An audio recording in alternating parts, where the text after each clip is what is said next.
Welcome to the All Things Nintendo podcast. I'm Brian Shea, and this is a weekly podcast to discuss all the biggest news and games from the world of Nintendo.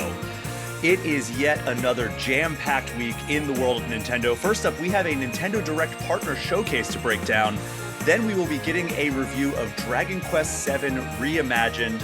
And then finally, we will run down the latest hands-on impressions from several upcoming Nintendo games and products.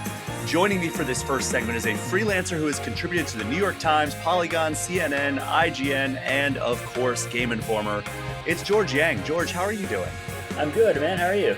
I'm doing great. You know, we've known each other. We've been in the same circles in games media for many years now. We've seen each other at probably more events than I can count. At this point, we went to the Persona concert and happened to sit directly next to each other, so that was cool. One little coincidence. We talked about that show last week with Wesley LeBlanc, who is my coworker, who was also in attendance. But how did you like that concert? It was really good. I think Lynn is really good live. So it's a really big fresh breath air when you can hear recording and then the artist live sounds almost pretty much exactly the same, right? It's kind of rare in this, I think, in this world where a lot of musicians, a lot of singers don't exactly sound, as good as the recording counterparts. So hearing her sing was really fun. So and also I really like the Persona soundtrack in general. So hearing them live was also a great treat. Yeah, it was super fun to hear all those songs performed live by the original artist. Well, I guess Persona 3, technically not the original artist because they got a new singer to come in, but for Reload. But she crushed it. She also, Asumi Takahashi is her name. She was fantastic. She worked great alongside Lotus Juice, the rapper who did the original Persona 3 and Persona 3 Reload. And then, of course, as you mentioned, Lynn was incredible for the Persona 5 soundtrack. So glad you had as much fun at that as I did. But we do have a tried and true tradition here on All Things Nintendo whenever we have somebody making their very first appearance on the podcast, and that is allowing the listeners to get to know that guest through the lens of their history with Nintendo. So it's a two-part question, and the first part of that is, what was your first Nintendo game? And it can be your first game you ever owned, first game you played at a neighbor's house, can be your first console you ever owned, anything that, any way you want to interpret this question. Yeah. So it actually was the very first game that I ever had. So the very first Nintendo game and the very first game I ever owned was actually Pokemon Pinball on the Game Boy Color. And I think I got my Game Boy Color when I was in kindergarten, and I wanted a Pokemon game, but at the time when I was a kid, I didn't understand that Pokemon Pinball was completely different from like the actual Pokemon games. So what I meant to get was either like Pokemon Red or Blue or Yellow, but I saw Pikachu on the cover of Pokemon Pinball, and I was like, "Hey, I want that one." And then my dad bought it for me when I played it. I was like, this isn't what I thought it was, but I enjoyed my time with Pokemon Pinball though. And then kind of going after that was when I actually got into like the actual Pokemon games. My first Pokemon game was actually like the actual Pokemon game was Pokemon Gold version, and then I went back to Blue. So it's kind of a weird thing there. But yeah, so Pokemon Pinball was my first Nintendo game. Wow. I remember playing Pokemon Pinball and having such a blast with it. And then I was like, oh, I want to play that on Nintendo Switch Online. It's not on Nintendo Switch Online. No. A trading card game, which is also a very good spin-off from that era, is on Nintendo Switch Online, which makes it weird that these other ones are not. But that's a great starting point. I know you're big into RPGs, and you've reviewed a couple of RPGs for us over at Game Informer. What was your experience with getting into the RPG genre? Gosh, I think it really did start with Pokemon. The actual Pokemon games. I really liked the adventure aspect of it. I played Pokemon, I think, almost exclusively as a kid. That's kind of all I played. I hopped from one generation to the next. starting with Gold, then back to Blue, and then I think what 2003 it was Pokemon Ruby and Sapphire, and I just kept following up with each successive generation, and I still keep doing that with the latest, right? Scarlet Violet, as well as Legends ZA. So I always keep up with the latest Pokemon games, and then kind of branching off of that, um, you know, getting into other RPGs. Final Fantasy X was a big one for me. Love that. I remember seeing Final Fantasy X as you know for the first time when I was a kid. It was like, wow, graphics can't look better than that, and then Yeah. obviously it did. Other games, Star Ocean, stuff like that. Tails was a big one for me too. But Pokemon was definitely kind of like the entryway for me. Yeah, I mean, we are very similar in that regard because Pokemon Blue, which I got Christmas 1998 Yeah. under the tree alongside a Game Boy Color, Mhm. was my first actual RPG. And then I Yeah. feel like I graduated into like quote unquote real Yeah. RPGs with Mhm. Final Fantasy X because I saw it at a friend's house Yep. when I was over there. We went sled riding at my friend's house, and he's like, "You Mhm. got to see this game on PlayStation 2." Yep. And that was when I was like, "Oh my god, I need this game." Yeah. And it's still my favorite RPG Yeah. to this day. I Yeah. love Final Fantasy X so much. Mhm. But that brings us to the second part of this question, George, which is, what is your favorite Nintendo game of all time? And I think this kind of goes back to my love for RPGs, but if I have to specifically say Nintendo, um, honestly, I'd probably say Xenoblade. Oh wow. Yeah, Xenoblade. I, Like I Chronicles, Chronicles 2, Chronicles 3. Chronicles, probably the first one. I think the first one has a really great story, really great characters. I don't think it's aged as well, Hmm. as other games, but I think the Xenoblade Chronicles series as a whole, great series. Loved three. Can't wait to see what Monolith does with the series next. I know there was a voice actor leak a few days ago, indicating like, hey, it might be returning this year in some shape or form. Hmm. I'm really looking forward to seeing what that series goes next. Um, I also really like Pokemon Emerald. Hmm. I think that's probably my favorite Pokemon game. So there's that as well. What did you think about like Omega Sapphire and Omega Ruby? It was fine in terms of remakes. I third gen Pokemon third gen, also probably my favorite generation. So I thought it was fine to just revisit that. I don't think they were as good as remakes as like Gold as Soul Heart Heart Gold and Gold, Soul Soul Silver, Silver. but I did enjoy them for what they were. Yeah. What do you? I mean, do you think Heart Gold, Soul Silver is like the pinnacle of like Pokemon remakes, or even like Mhm. if you're talking about like Emerald or Yeah, yeah, Yellow yeah, or Platinum, like the yeah. the kind of like revision games? Like, Mhm. what do you think is the pinnacle of kind of Pokemon going back and making a better version of a pre-existing game? Um, I think when I was I think when I was younger, when Nintendo still kind of did that, I was kind of excited because when you're a kid, right, time is like really slow, you know, and I think Emerald came out in like 2004, like a year after Ruby and Sapphire. Back when you're like 10 years old or something, right? A year is like a long time. But if Nintendo were to do the same thing now, a year, they do the two separate versions and then they do like the enhanced re-release a year later. I think I'd be pretty angry. Yeah. Like, oh, well, I wasted my money on this. Now they're doing this.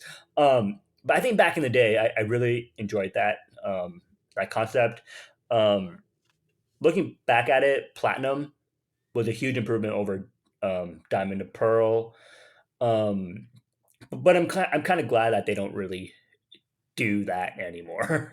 Yeah, I mean, Yeah, I definitely appreciate they've gone to like the DLC and expansion yeah, model, but it does leave a little bit to be desired because it prevents them from really fundamentally reworking some of the stuff in like the main mhm, game that doesn't yes, quite work. Like there's some stuff in Scarlet and Violet and Sword and Shield and yeah, even the Legends games where I'm like, they could tweak that just a little bit if they did yeah, like a new version of it. But I don't want them to do a new version of it. yeah, yeah, But yeah, this is the better route, almost certainly.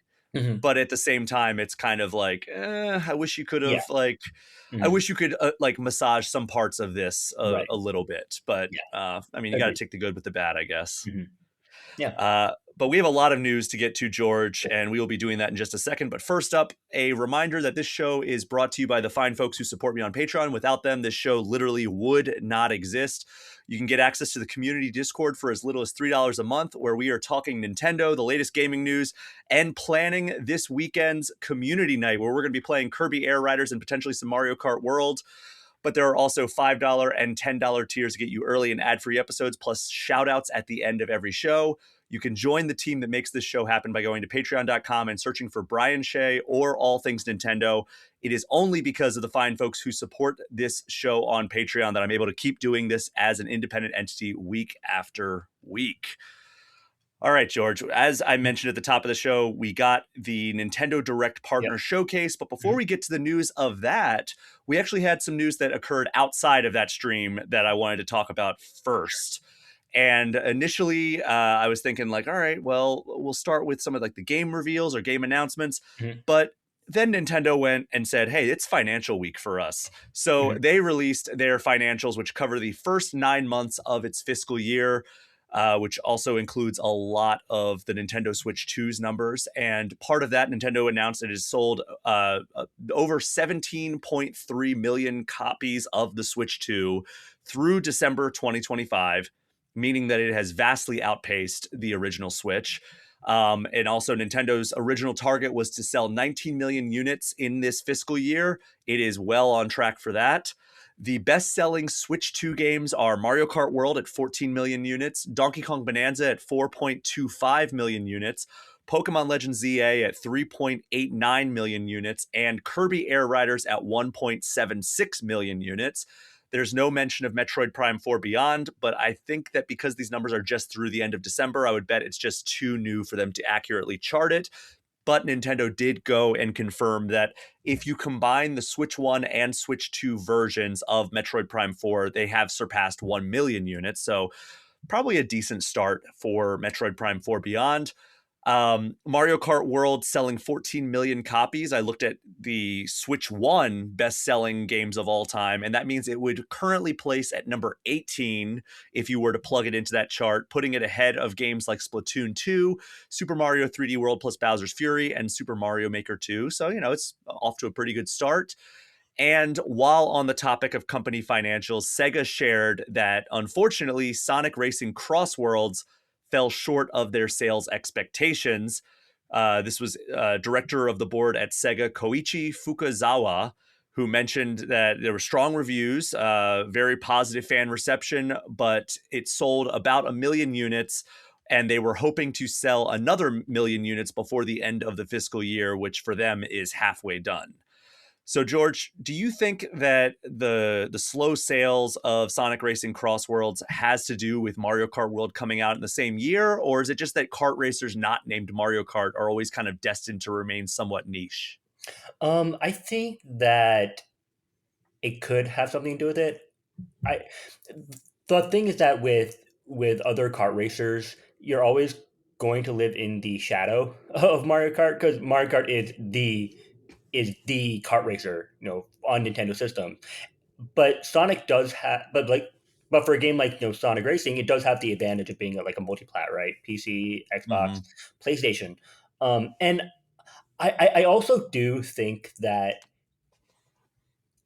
there's because the Switch release came after the other platforms. I also think that has something to do with it. I think if you know some players might not want to wait for the Switch release, so they'll get it on a different platform, and but then they won't necessarily double dip for a Switch version, right? Especially since there are other handhelds out there now.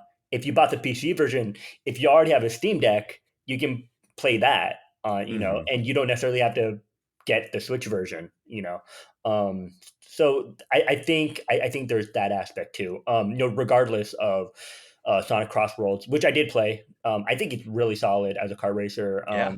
and I think it's a really good alternative for those who want something other than Mario Kart. And speaking on the Switch 2 unit sales, I still feel like the Switch 2 right now feels like a bit of a afterthought when it comes to other platforms, uh, simply because Switch 2 versions of third-party games are still arriving late, right? Like, the direct this morning, Digimon Time Stranger, coming out in June. The game came out for other platforms in what, October last year.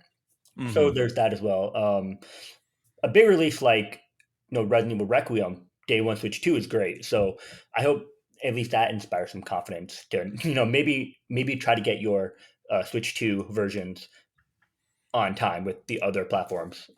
Minus whole Borderlands 4 situation there, but Yeah, yeah. we'll get into that in a few topics here for sure, because that is, yeah, that's a trend at this point. But Mhm. like I said, we'll talk about that more Right. there. But yeah, I mean, Nintendo's financials are looking quite good right now. They continue to, and I bet they're only going to look better as we get to things like Pokemon Pokopia in Mhm. a few weeks here. We get into the Mario Galaxy movie, which is almost Mhm. certainly going to do a ton of money at the box Yeah. office. So yeah, I mean, Nintendo I think is doing pretty well for itself right now, Mhm. and it's always fascinating to see how these sales charts unfold in the early months of a new system, because I feel like a lot of people will just buy a big high profile game because it's a new game on a new system. Yeah. Mhm. So, like Donkey Kong Bonanza may not have done Mario numbers, but I bet it did better than if we got Donkey Kong Bonanza like in 2028, Yeah. where the Switch 2 has been out for a long time. And maybe you'd have a higher install user base, Mhm. but I feel like it was like the big coming out party Yeah. for the Switch 2, whereas Mhm. Mario Kart World felt like, okay, it's a Mario Kart game just for Switch 2 that is going to sell well regardless, because, Mhm. Mario Kart is almost Right. always one of the top selling games Mhm. on whatever platform it Right. appears on. Um, There's also so a yeah, bundle with it too, right? of course, yeah.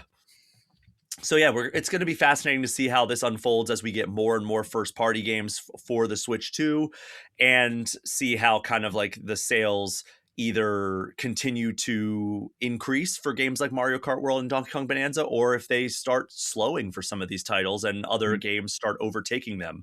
Because, like Mario Kart 8 Deluxe came out very early in the Switch 1 life cycle. I think it was Right. like a month and a half after the Switch 1 launched, Mhm. and no game had any hope of catching that, whereas a few other games caught up to the sales of Breath of the Wild, Mhm. even though it came out of the gate very strong. So it'll Yeah. be fascinating to see how the players gravitate towards and away other games in the Switch Mhm. 2 library as the months go on. Yeah. So moving on to the next topic, I have kind of given up covering like the week by week, month by month Overwatch news, Mhm. because I was a daily player of that game for like 3 or 4 years after it came out in 2016. So I still hold a very special place for it in my heart. I still have a ton of Overwatch memorabilia, even though it's mostly in storage right now. Yeah. But before Overwatch 2 came out, like it was starting to seem like the team had kind of abandoned Overwatch 1 in order to Mhm. focus on developing Overwatch 2. Yeah. And then a lot of that stuff got scrapped. And as a result, like there was just no content coming out for a long, long time aside from like cosmetics, Mhm. and a lot of the community kind of vanished. And then when Overwatch 2 came out, it was still like a lot of fun. Like I gave it a decent score Mhm. over at Game. Actually, I think I gave it a good score. I think I gave it an 8.75, which is a pretty Mhm. sharp downturn from the 10 that Overwatch 1 got back when that came out in 2016. But yeah, it just made some changes that most people in the community were not fans of, and it Mhm. felt like increasingly like Overwatch's glory days were kind of behind it, which honestly made me pretty sad. Like I see trailers nowadays as a person who was so incredibly plugged into the Overwatch scene for several years, Mhm. and it actually makes me sad because I'm like, who are these characters? Like I used to know every single character back and forth. Like I knew how to play Diva, I knew how to play May, I knew how to play Reinhardt, and like I knew Mhm. all of their abilities inside and out.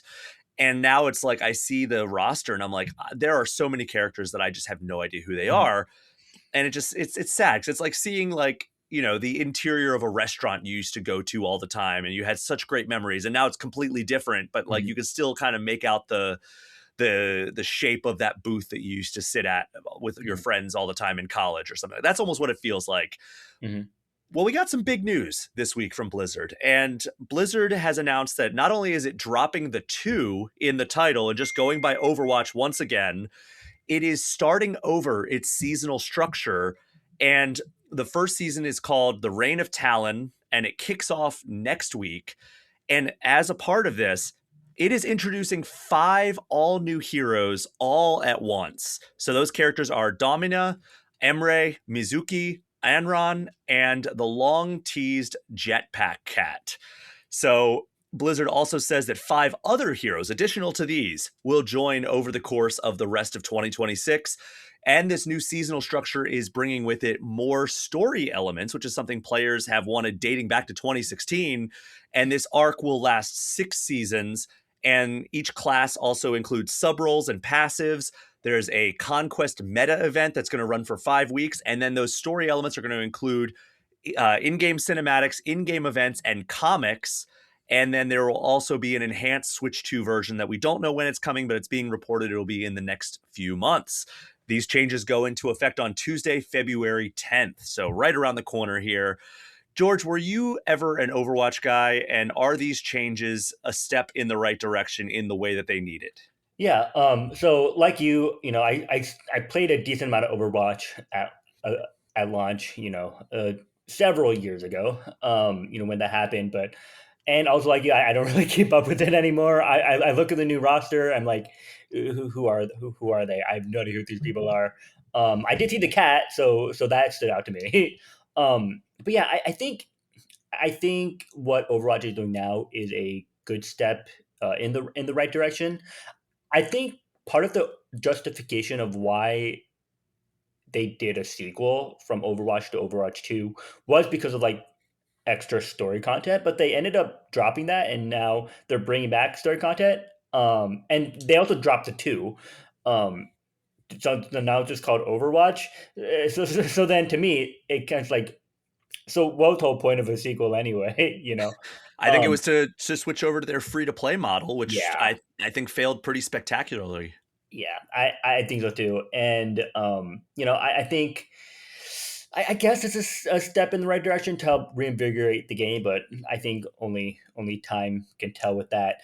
Dropping 5 new heroes though is a lot. And then what, 5 additional ones over the rest of the year? That's also a lot. I feel like they should stagger that out a bit more. But I guess they're trying to really make an impact. I mean, it almost feels to me like even though they're dropping the 2 and going back to just being called Overwatch, Mhm. the addition of these modes, the fact that they're resetting the seasonal structure, the Mhm. fact that they're adding 5 new heroes, that almost screams to me that this is Overwatch 3, which is hilarious Yeah, because they're yeah, just they going could. back to Overwatch. It's funny, yeah, yeah. They could just call it Overwatch 3. I'm like, oh, cool. We're shadow dropping Overwatch 3. That would have been funny though if they actually did that. Well, I think I'm gonna check it out. I mean, Yeah. I was dabbling a little bit in Marvel Rivals. It wasn't really Mhm. scratching that itch, which is wild because there's no game that is more made for me as somebody who put over 1,000 hours into Overwatch Mhm. 1 and is a diehard Marvel fan than Marvel Rivals. That Yeah. game should be so tailor made for me, and I had a good time when I played it, but I just kind of bounced off of it. Mhm. I think it's really hard for me to like keep up with live service Yeah. games in 2025, 2026 because I just have so many other things going on Yeah, not you only have in to. my life but in my Mhm. gaming catalog. Yeah. So it's tricky for me, but I would like to check out Overwatch Mhm. when this update comes out next week, and Yeah. I'd love to see how it feels as somebody who is just an extremely lapsed player. Yeah. Hi there, I'm Hugh from Poderation. If you like today's show, why not check out Dungeons and Dragonfruits, the bizarre, strange, and queer in every sense of the word D&D podcast. Join 5 friends as they laugh, learn, and adventure their way through the weird, wonderful world of Widdershins, where dragons hatch from trees and have adventures of all forms in every shape and size. Available wherever you can get your podcasts. But speaking of things that are lapsed, Borderlands 4. Yeah. Yeah. This is a saga that is actually has historical precedent. So last year, we learned that Borderlands 4 was coming to Switch 2 1 month after it hit every other platform. That was, September was when it hit every other platform. Then it was going to come to Switch 2 in October. Mhm. Then we learned that it was delayed indefinitely. Yep. And now we learned that that port just might never be coming because a Take-Two spokesperson told Variety that they made the difficult decision, their words, to pause development on this version of the game since the team at Gearbox is looking at focusing on other platforms which are also famously struggling with their in-game performance. Plus, they want to focus on making post-launch content for those versions rather than developing for the Switch 2 version. Mhm. And back when the Switch 2 version was delayed, I actually immediately made the comparison of the situation to another 2K game, which was Marvel's Midnight Suns, which Mhm. was also delayed from its original release. It was supposed to come out right around the time of those other versions.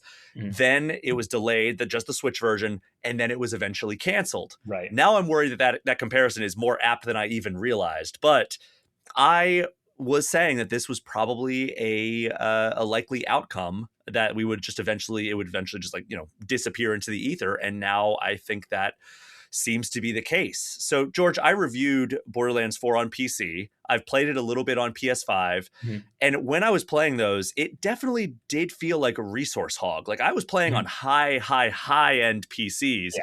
And I first tried it on a gaming laptop, which should have handled Mhm. most games, and it was a dire experience. Then I Yeah. had an all new custom desktop built for gaming because my personal PC was on kind of its last legs, Yeah. and this ran it just fine. But it was still okay, I had to have an entirely new system in order Mhm. to have this thing run at a reasonable Yeah. performance level. Mhm. Do you think that is the main factor for why it's not coming to Switch 2, or do you think there's other reasons that we just may never see this game? Yeah. I think it really is kind of a optimization issue. It probably doesn't run too well on Switch 2. This actually reminds me of Borderlands 2 on the Vita.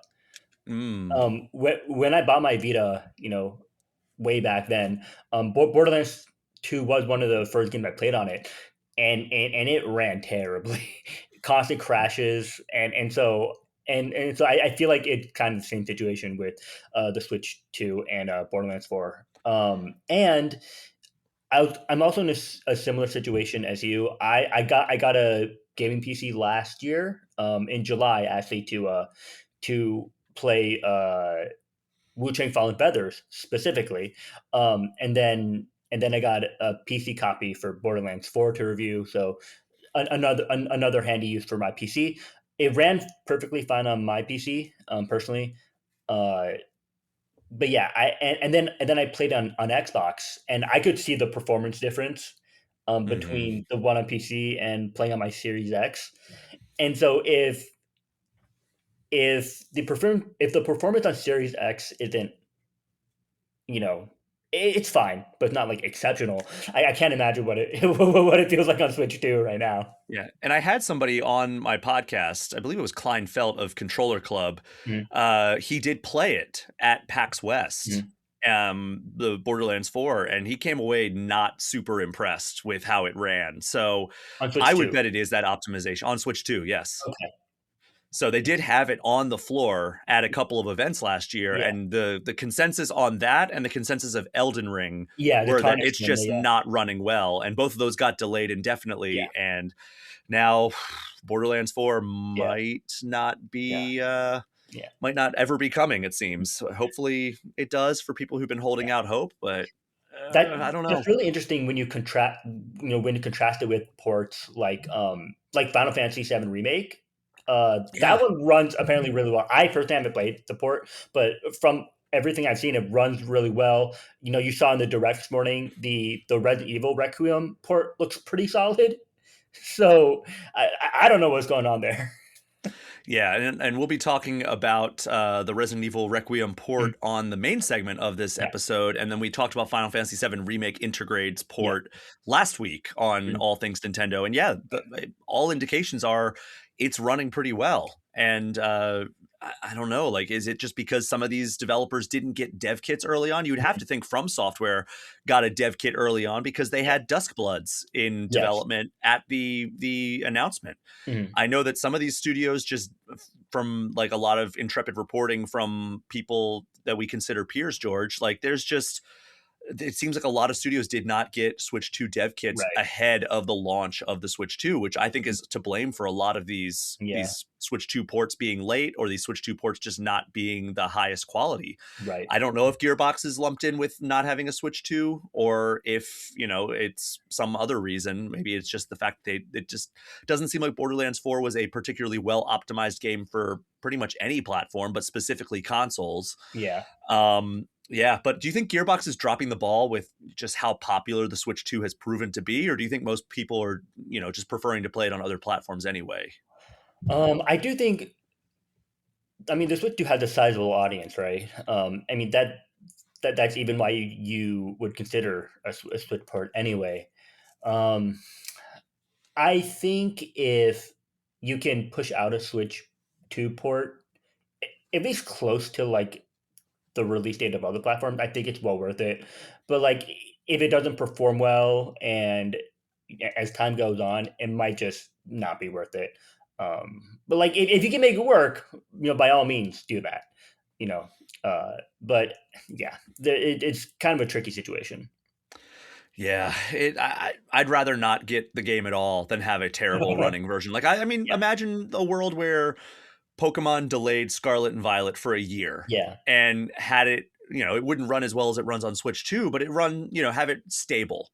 I yeah. think that the Pokemon franchise would be in a much better place. Mhm. Now, the Switch 1 was the only place that you could Yeah, play Pokemon Legend, or I'm sorry, Pokemon Scarlet Violet. So it's not like people could be like, oh, it runs like crap on the Switch, but it runs great on the PS5 and Xbox. Like you didn't have that option Mhm. with Pokemon. Right. But like I do think that there is some element, especially coming off of Borderlands 3, coming off of the Borderlands movie, that Gearbox and 2K have to be extremely careful about putting out an inferior Borderlands product because then you get into a place like Pokemon kind of is in right now where it's like we are like in a spot where we're like thinking like, all right, the next major release is kind of a make or break for the Pokemon franchise because Mhm. we've gotten some underwhelming stuff in recent years. So hopefully, I don't know what to say about Borderlands 4 on Switch 2 aside from, hopefully for those who have been holding out. I Yeah, mean, I definitely already have yeah, played it on PC, and if I play subsequent runs, it's going to be on PS5. yeah, Um, I I hope that it does come because it is a good game mhm, overall. Like, there's problems that I have with it, but it is a very fun game. I gave it an 8 out of 10, so mhm. it's a pretty Yeah, good score. But yeah, sad news out of for people who've been waiting for yeah. Borderlands 4 to hit Switch 2. Mhm, But all right, George, let's get into this direct from this week. mhm. If you're sad about Borderlands 4 not coming to Switch 2, we've got plenty of other Yeah. multi-platform and third-party games to talk Mhm, about. So this Nintendo Direct Partner Showcase ran about 30 minutes. It gave us a lot of announcements about games that we already knew are coming out or are already on other platforms, but we got a couple of new things as well. And also because of how many small announcements were packed in, we're not going to be able to cover everything on this mhm. episode. So it's just going to be kind of some of the heavy hitters here. And first up, we got a new look at Orbitals, which, if you recall from the Game Awards last year, was the two-player co-op puzzle platformer that, looks like it pulls heavily from It Takes Two and Split Fiction, Mhm. and it features kind of like that late 80s, 90s anime look. And we didn't get a ton of information when it came out at the Game Awards or when it was announced at the Game Awards, other than it's a Switch 2 exclusive. And today we saw more gameplay footage. Plus, we learned that you can play locally or online and can use either matchmaking or game share with a friend. And we also learned that it's coming to Switch 2 this summer. So, George, I don't know if you're a big It Takes Two or Split Mhm. Fiction fan, but are you looking forward to Orbitals? Oh yeah, I enjoyed my time with Split Fiction, and at first I wasn't sold on Orbitals, but kind of seeing more information on it, I'm pretty excited. I think the cool sort of retro anime aesthetic helps it stand out as well. Hmm. The soundtrack sounds pretty good too. So I'll definitely be keeping my eye out for that one. Yeah, it's one of those ones where it's like I am not really like circling it on the calendar. I have a hard time usually Yeah. finding people to play these co-op games with just because Mhm.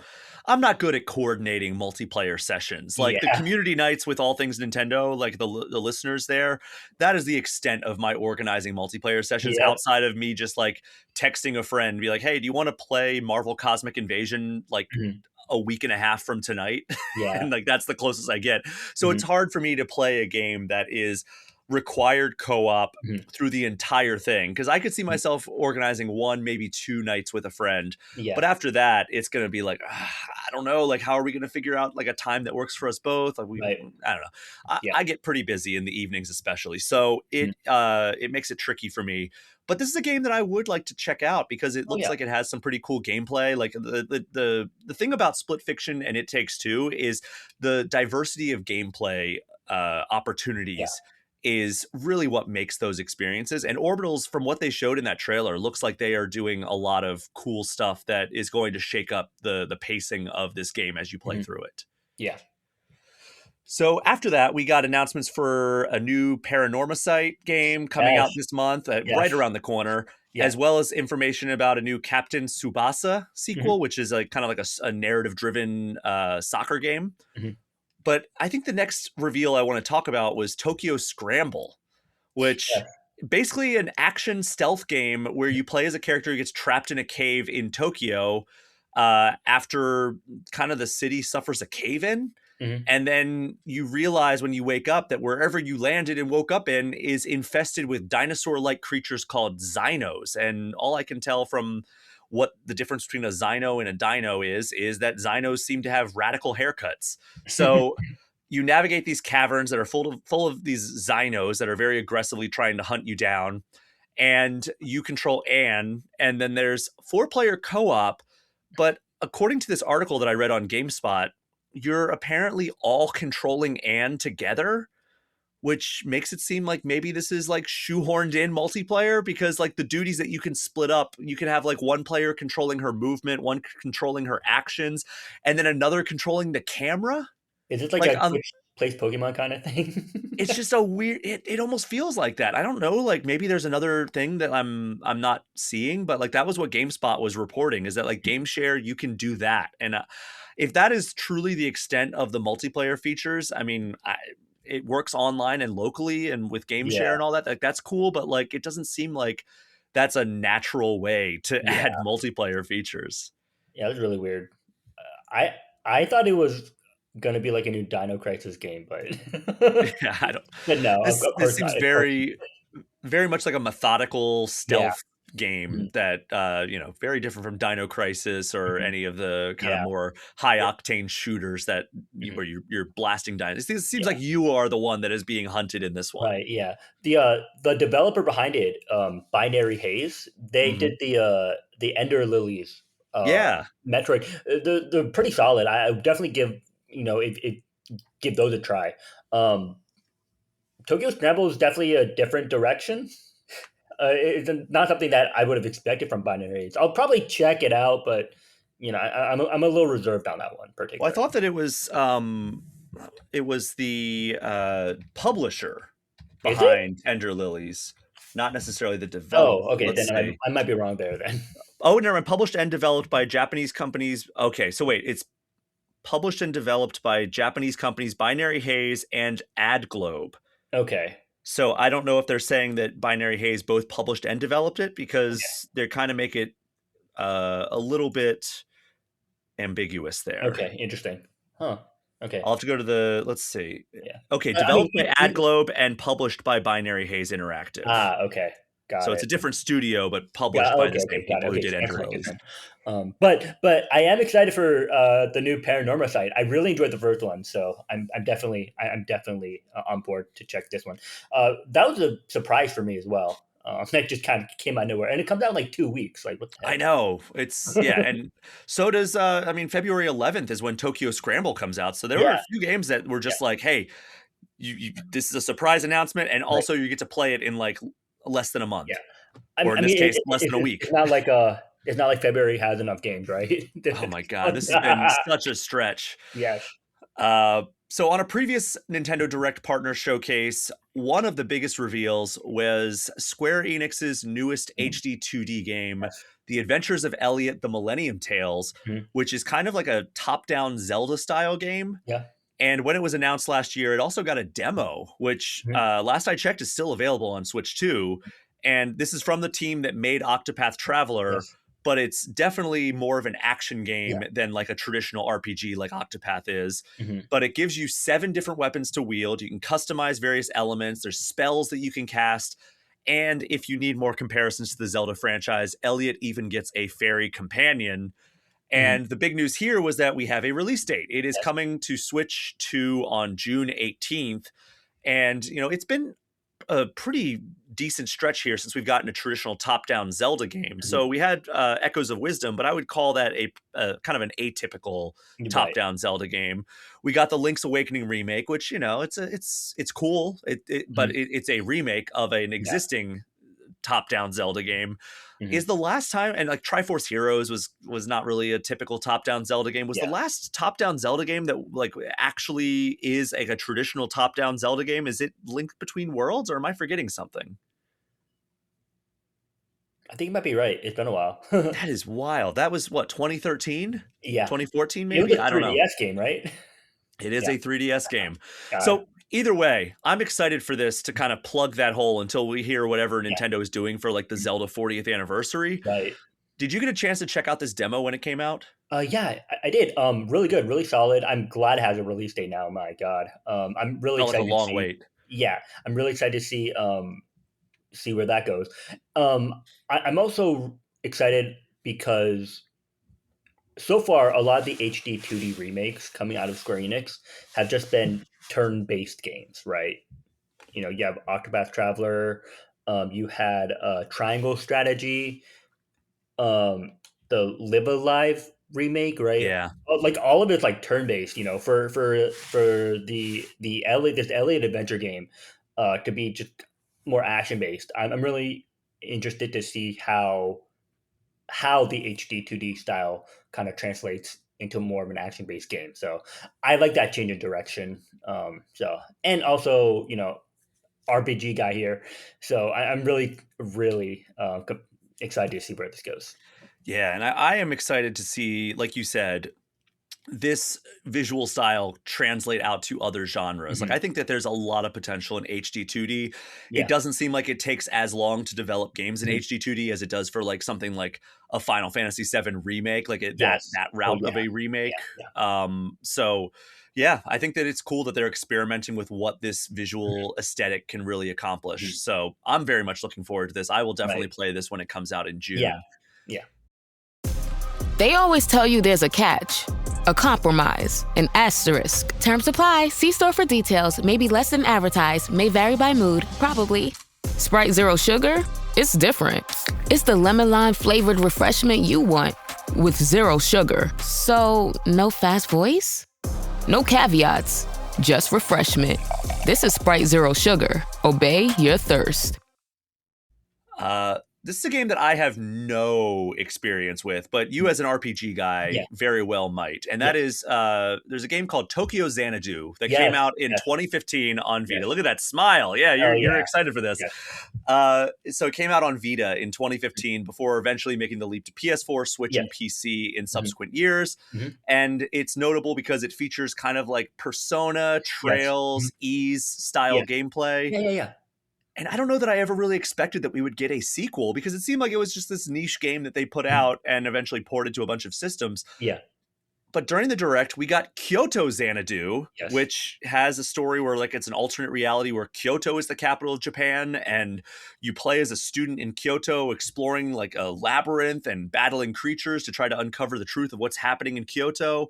And we got that it's coming to Switch and Switch 2 this summer. Mhm. Like, I mean, what's the hook here, George? Like, what Yeah. should people who didn't play Tokyo Xanadu look forward to with Kyoto Xanadu? Yeah, so I think part of it with Kyoto Xanadu is a brand new setting, and I definitely played Tokyo Xanadu back when it was released on the Vita and PS4. It made its way to Switch One, I think, in 2024. 2024. Yeah. So there's that as well. Um, and I think it's because Xanadu is such a dormant IP from Falcom, right? The Trails and Yeast developers.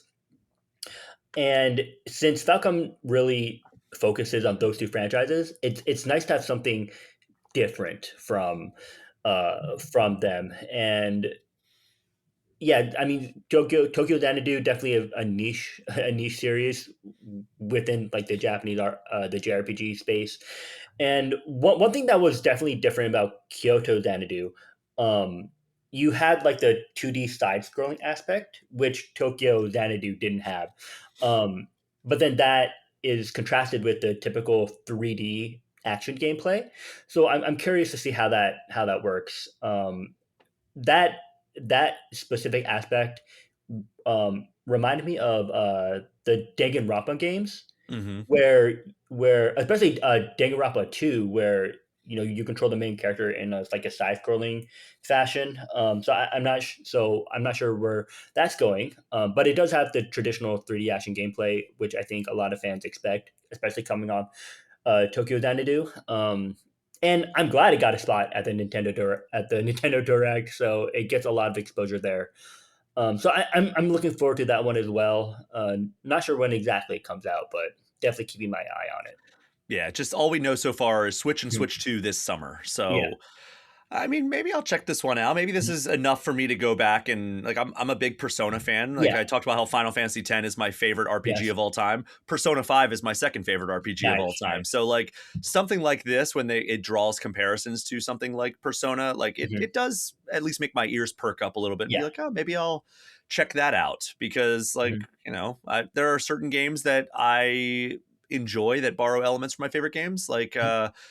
Clair Obscur Expedition 33 Yeah. borrows Mhm. heavily from games like Final Fantasy X and Yeah. Lost Odyssey and Mhm. Persona, Yeah. and I'm enjoying that game. Then there's other things like Tokyo Mirage Sessions, which borrows heavily Yes. from Yeah. Persona, that don't really click with me. So we'll have to Mhm. see Mhm. how Kyoto Xanadu hits for me when it comes out Yeah. this June.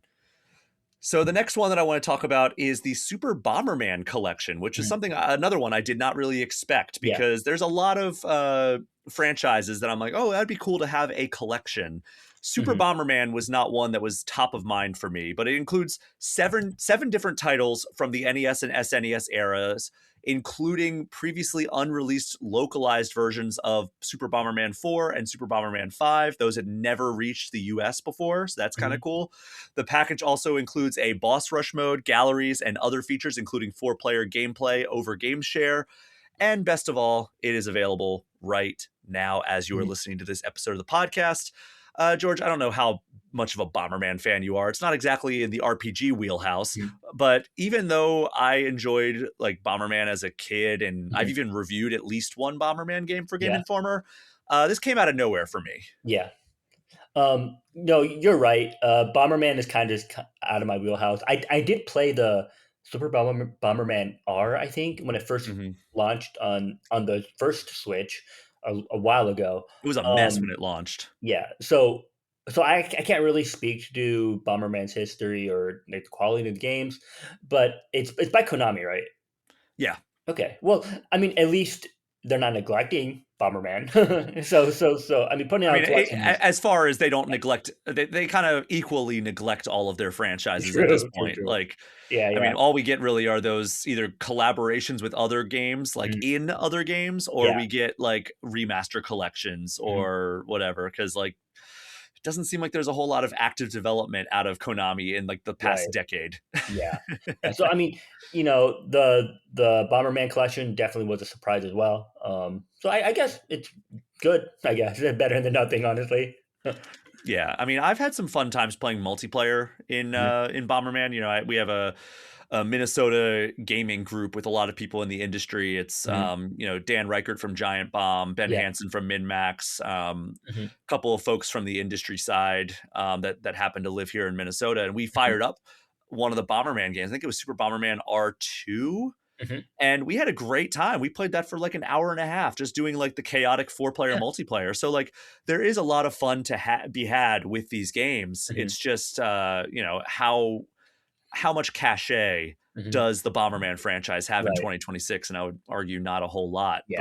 but hopefully, hopefully people have Mhm. some fun with this one. And, Yeah. it's out now, so you can go check it out if you Mhm. feel so inclined. Yeah.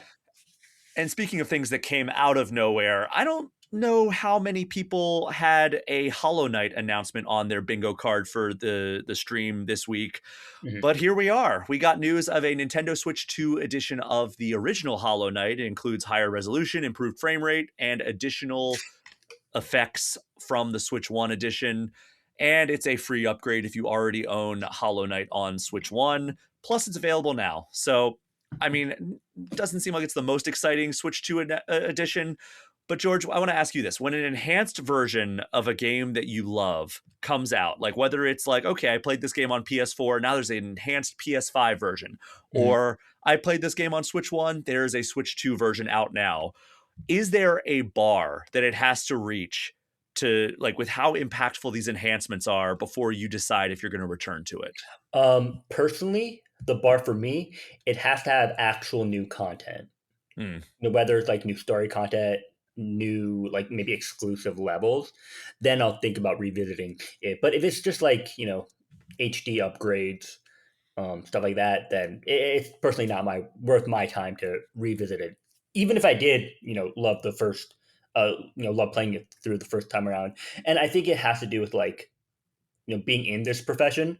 You had to keep up with all the latest and greatest games. Yep. And so for me to revisit a game, it's got to have something substantial added to it. And the Switch 2 editions, like I think Mario Wonder is getting something new for it. Hmm. Kirby and the Forgotten Land had something new to it. That I think would be the bar for me to revisit a Switch 2 edition or whatever. But again, if it's simply just upgraded textures, count me out. So for me, it has to hit several bars here. Mhm. First, it has to be a game that I loved the first time I played it. Okay. Second, it has to be something I've been itching to replay anyway. Like Okay. when Breath of the Wild came out, they didn't the Switch 2 version of Breath of the Wild anyway. Mhm. They did not add like any meaningful content. They had those Zelda notes, but Yeah. I tried that and I was like immediately like I'm never turning this on again. Yeah. And but like the improved frame rate and the Mhm. improved resolution, it made such an impact on like what it felt like to traverse that world. Right. And plus I was kind of itching to replay that entire like Breath of the Okay. Wild Tears of the Kingdom saga. So when Switch 2 came out, I played a good deal of Mario Kart World, but I also was putting a good deal of time into Breath of the Wild because I was just having a great time running Mhm. around an enhanced version of what was already my favorite game of all time. And Mhm. it does improve the experience to have that 60 FPS Oh, or definitely. whatever it ended up being. Mhm. Um, this doesn't really hit that threshold in Right. any way, really, like the Hollow Mhm. Knight upgrade, but it's good for people who want an Yeah. experience that is going to be on par with what the Nintendo Switch 2 version of Hollow Knight Silk Song gives you. So, I Right. mean, it's Yeah. a net win. It's free. It's available now. So, Mhm.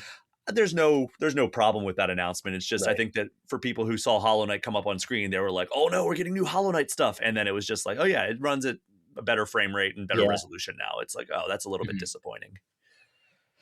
So, in addition to those announcements that were kind of like new things that we didn't really know much about, we also learned about quite a few games coming to Switch 2 that we didn't know before or we didn't know the dates. Mhm. So Valheim was a Mhm. huge game when it first launched on PC in 2021. It is finally coming to Switch 2. And it is kind of like a sandbox Viking exploration game where you Mhm. can build and craft a ton of stuff alone with friends. You can explore a procedurally generated world. The Switch 2 version includes Joy-Con 2 mouse controls, HD Rumble, and up to 10 players online. Mhm. That is coming to Switch 2 later this year. Final Fantasy VII Rebirth, the Okay. second entry in the 7 Remake trilogy. It is coming later this year. The first entry in that trilogy just hit Switch 2 a couple of weeks ago. Mhm. Rebirth is a much more open game. It throws a ton of mini games, Yep. including the amazing Queen's Blood card battler Yes. game, Mhm.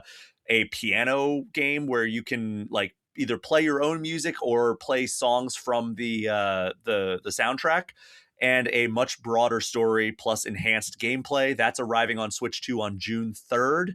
We already mentioned Digimon Storytime Stranger. Got pretty good reviews. You work with more than 450 Digimon in turn-based combat. It's coming to Switch and Switch 2, but only the Switch 2 version gives you the choice of performance or graphics mode, and that is coming out June, I July think? 11th. July. Okay, July. Yeah, sorry, I had a brain fart there. And then they closed out the stream with a 3-pack of Bethesda announcements.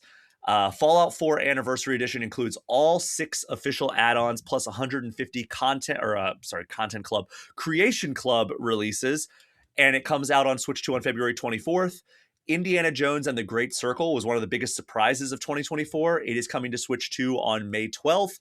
And then the Elder Scrolls 4 Oblivion Remastered. It came out last year on other platforms. It includes all story expansions plus a ton of quality of life improvements, including the sprint button.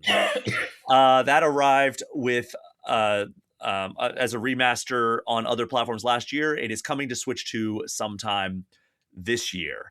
So are you excited for Switch 2 versions of any of those games we just ran through? No, I've already played all of them. Yeah. I don't feel the need to revisit it, honestly.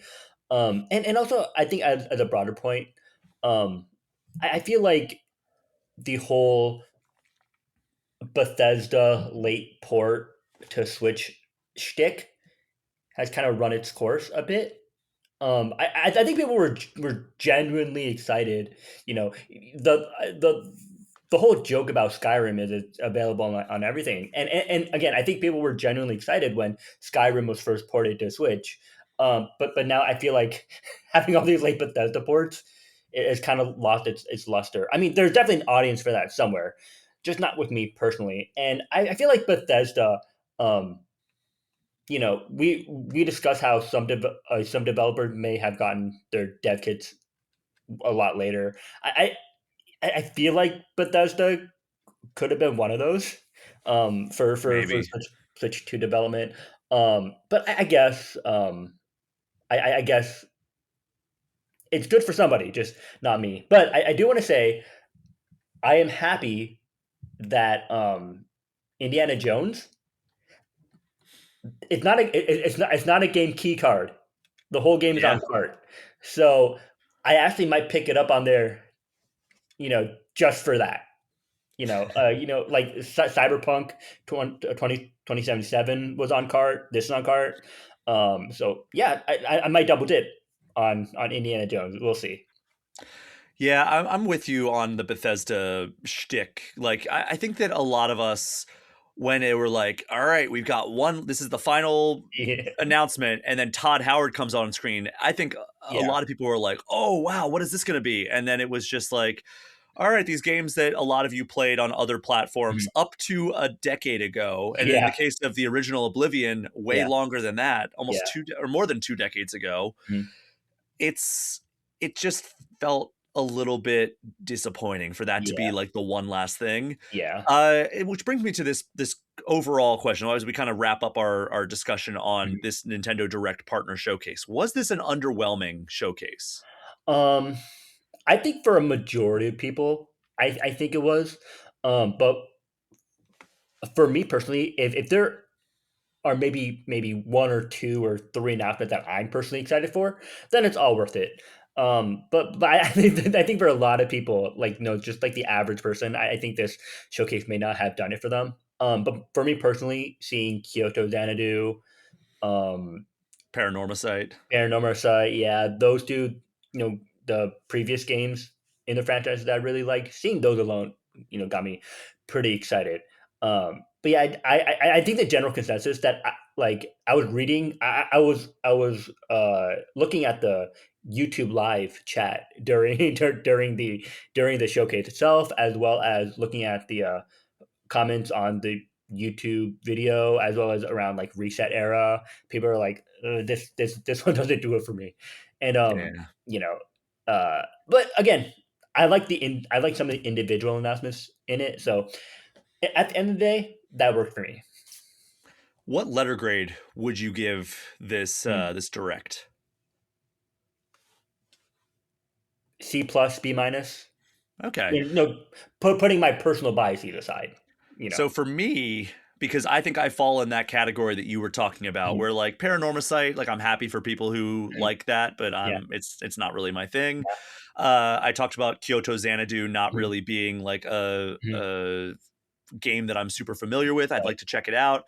For me, it was like a couple of big announcements, but nothing that really blew my socks off. Yeah. I'm gonna go. I mean, and then having it end on like a trio of ports from at least 2 years ago, but up to 20 years ago.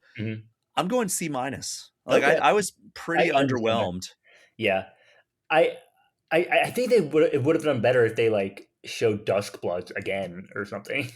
Yeah, just anything from Software, Yeah. whether that was, hey, we're making improvements to Elden Ring Tarnished Edition, or here's a new trailer of Duskbloods. Like I think anything along those lines would have, I mean, bolstered a little bit, but not too much. I think even Starfield would have been a better announcement than what we got from Todd. But yeah, so Duskblood was missing. Professor Layton was missing as well. Yeah. That I'm definitely looking forward to that one. God, Mina the Hollower still, who knows when that's coming yeah. out? Oh yeah, that was delayed from last. Yeah. Oh wow, that still hasn't come out. Oh wow. Okay. Yeah, it was supposed to come out last October, and then it was just delayed indefinitely. And I assumed it would only be a few months, but here we are in February, and still no word about it. I assumed we would hear something. Maybe they're going to do like an Indie World presentation or something and include them. But like, yeah, I don't know. This one didn't really do it too much for me. Like, there's stuff that I'm looking forward to, as we discussed throughout this episode. But yeah, C minus is where I'm landing. You're at like a C plus B minus. Okay, yeah, around there, that's fair as well. Like if something like Kyoto Xanadu and Paranormasight, The Mermaid's Curse hits for you, then yeah, that makes sense that it would elevate it beyond what I'm giving it. But all right, George, thank you so much for running down the news with me. Before we let you go, your latest review for Game Informer is online now, and it's a game that happened to come to Switch too. Yes. And the original Switch, if I'm not mistaken. Maybe. I've kind of moved on from, let's see, Dragon Quest. Think so. Dragon Quest VII Reimagined is the game we are talking about. And it is, geez, that is not what I tried to go to. I tried to go to Dragon Quest VII Reimagined. That's less than ideal. But I think it just it's only Switch. It's Switch and Switch 2. It is Switch and Switch 2. Okay. Yeah. Sorry, a little on-the-fly research there. But yeah, came out Switch and Switch 2 this week. You gave it a review over on Game Informer. Talk me through what this game is. Yeah, so Dragon Quest VII Reimagined is the second remake for the original PS2 game. The first remake was on 3DS. It was called Dragon Quest VII Fragment of the Forgotten Past. Basically, seventh mainline entry in Dragon Quest series. It just the reimagined remake is a lot slimmer, a lot more trimmed down than the previous versions. A lot of quality of life features. As a result, it's kind of taken out the challenge in the game. But I think it works great as like baby's first Dragon Quest, if that makes sense. And so I think a lot of different players can really find it approachable compared to other Dragon Quest games. And to your point, I'm actually doing another on-the-fly research here. Let's see. I'm looking up how long to beat here, and it took me 40 hours. So I think a lot of people will take between 40 and 50. Yeah, so I'm trying to find it keeps bringing up Fragments of the Forgotten Past instead of the original Dragon Quest VII. Okay, found it. All right, so Journey of the Cursed King, the original version, 72 hours is how long to beat's average playthrough. Then, hold on one second. Journey of the Cursed King is Dragon Quest VIII. There is no Dragon Quest VII. I was very confused there for a second. I'm like, wait a second, that doesn't sound right. It's not on PlayStation. How long to beat? Let me see. No, it's not on How Long to Beat. Okay. No. Fragments of the Forgotten Past. Let's just go there. Yeah. All right. So on PlayStation, the original release, 134 hours is the average How Long to Beat. On the 3DS remake, average How Long to Beat, 85.5 hours. That's still long. Still a long game. Then you get to Dragon Quest VII Reimagined, 42 hours is Yes. the average how long to beat. So it Mhm. has been at almost, or no, more than cut in half from the Yeah. original PlayStation release. Mhm. Yeah. It's a lot. Again, I think it's has to do with a lot of the quality of life features, because you can just because I mentioned in this in the review, but you can actually turn off enemy encounters. Basically, you'll see the enemies on the overworld, and then you can choose whether or not to interact with them. On normal settings, it'll like these enemies will run towards you and initiate a battle. But if you go Hmm. into the settings, like turn off, enemies chasing you, they'll just walk around and do nothing while you can just run past them and do whatever you want, which really helps speed up the game. And also, like I would imagine from what I remember playing the 3DS version, right? Load times on 3DS aren't the best. Here, reimagined load times are a lot smoother. Um, I personally played the game on PS5, but a few months ago, this was back in October. I previewed the game at Square Enix's office, Hmm. and they had me play part of it on the Switch too. Ran really well, so I can at least say that. So combined with shorter load times, overall, I think that helps contribute to the shorter runtime. Hmm. So for people who have never played a Dragon Quest game, you called Mhm. this like kind of like baby's first Dragon Yes. Quest, which, call back to our discussion about Pokemon, because a lot Yeah. of people consider that like baby's first Yeah. RPG, Yeah. which Yeah. it worked out for both of us. Mhm. What is something that people who have never played a Dragon Quest game maybe should know heading into this? Um, you don't have to play the previous entries in order to get into the franchise.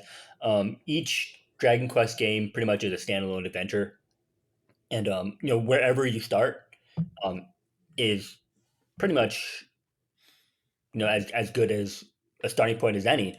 If you do want the more classic retro Dragon Quest experience, go with the 1, 2, and 3 HD 2D remakes. If you want something that's more modern, sleek, go with the reimagined one. Um, if you want if you want like a very meaty, like not necessarily hardcore, but very robust RPG, Dragon Quest 11 is there for you. Um, you know, and obviously with Dragon Quest 12 coming out whenever, Who knows? who knows when that'll come out. But yeah, I mean, I think each Dragon Quest game has something to offer to each to each player. It just depends on where you want to start. Yeah, and what would you recommend somebody with, games like Dragon Quest XI, which is an Mhm. extremely well-liked version Yes. of or iteration of this series, Yes. but now we have Dragon Quest VII Reimagined. Mhm. Like, where do you think a player should start if they want? They're like, hey, I've never played a Dragon Quest game. I want to try one. Should I start with Seven Reimagined or 11? Um, Again, I think it really depends on the player. If it's someone who's never played like an RPG in general, then probably seven. But if someone already has experience with RPGs, likes Japanese RPGs like Persona or Final Fantasy, then they go with something like 11. Hmm. Yeah, And like, I guess, talk to me about like what you do and don't like about what they've done with this reimagined remake, yeah, which, as you point out, is the second remake of yes, Dragon mhm, Quest VII. yeah, yeah. Um, I really like the quality of life features that they put in Reimagined. Again, being able to turn off enemy encounters, loading times are better. The presentation is a lot better as well. When you play the 3DS game, right, the the enemies are in like a first person view. You select attacks, then the camera pans out, right, to show like your character attacking. With Reimagined, it takes on a much more modern camera where you can pretty much see all your characters, you know, at all times. Um, yeah, and it's just a very modernized take on Dragon Quest Seven. What I don't like about it again, it kind of standed off a bit of the challenge there. But again, these sort of quality of life features are optional.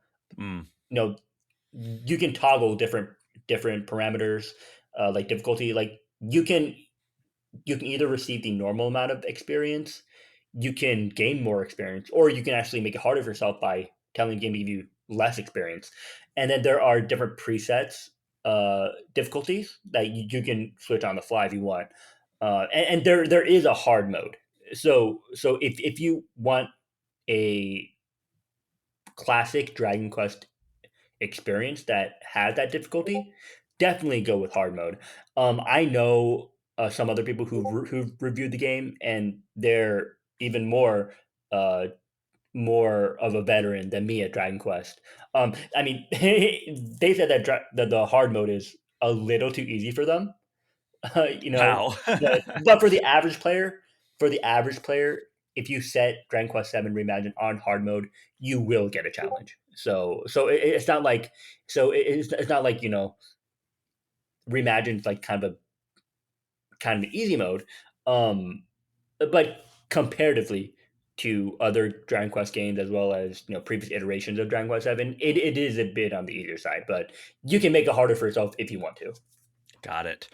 And I think that maybe the visual style is Yeah. the most known part about Mhm. this game. Yeah. And I think that might lead people to think that this is some super easy game because it is Yeah. very cutesy and Yeah. Yeah. chibi Yeah. and like based on like these dolls that Yes. they have in real life that Mhm. actually Wes and Alex, when they went out and Yeah. visited Square Enix for the Dragon Quest VII Reimagined Yeah. cover story that we did at Game Mhm. Informer, they actually got to see them in person. Yeah. So we know they exist for a fact. Exactly.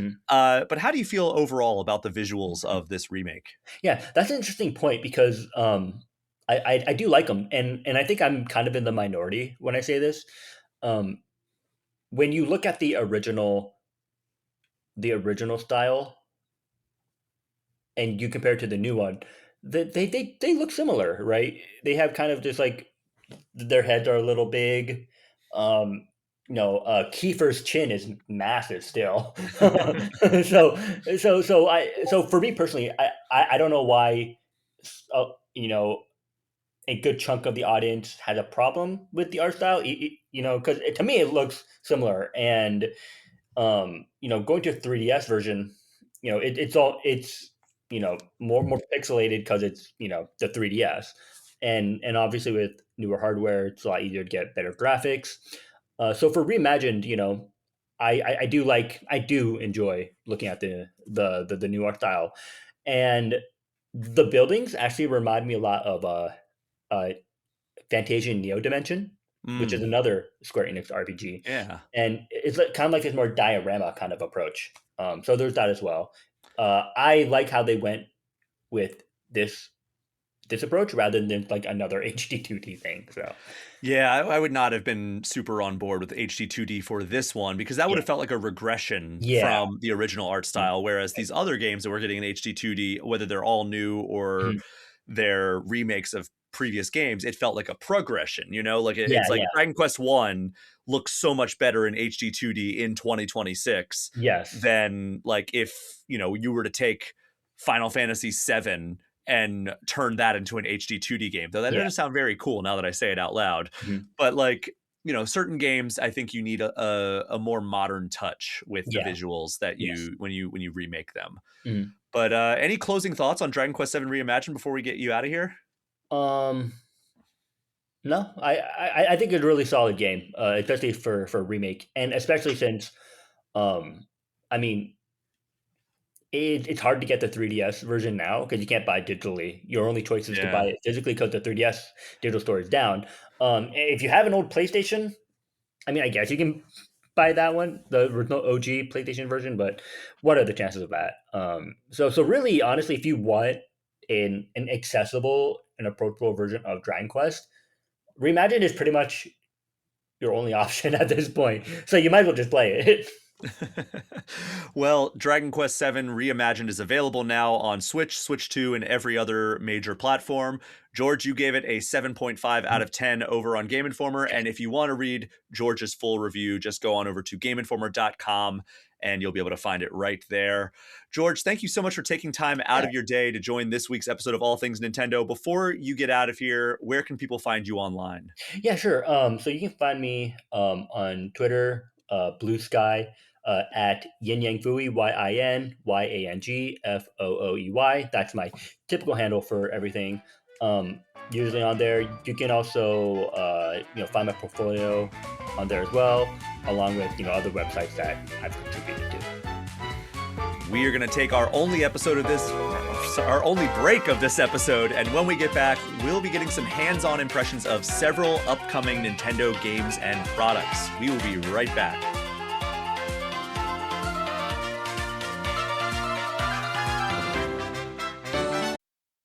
This episode is brought to you by Indeed. Stop waiting around for the perfect candidate. Instead, use Indeed sponsored jobs to find the right people with the right skills fast. It's a simple way to make sure your listing is the first candidates see. According to Indeed data, sponsored jobs have 4 times more applicants than non-sponsored jobs. So go build your dream team today with Indeed. Get a $75 sponsored job credit at Indeed.com/podcast. Terms and conditions apply.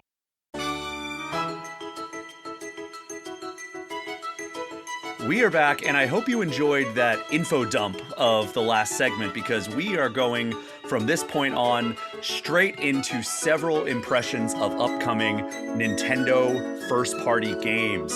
And joining me for that now is Game Informer's own Charles Harte. Charles, how are you doing? I am doing wowie zowie. Wowie zowie. Okay, well, What they say.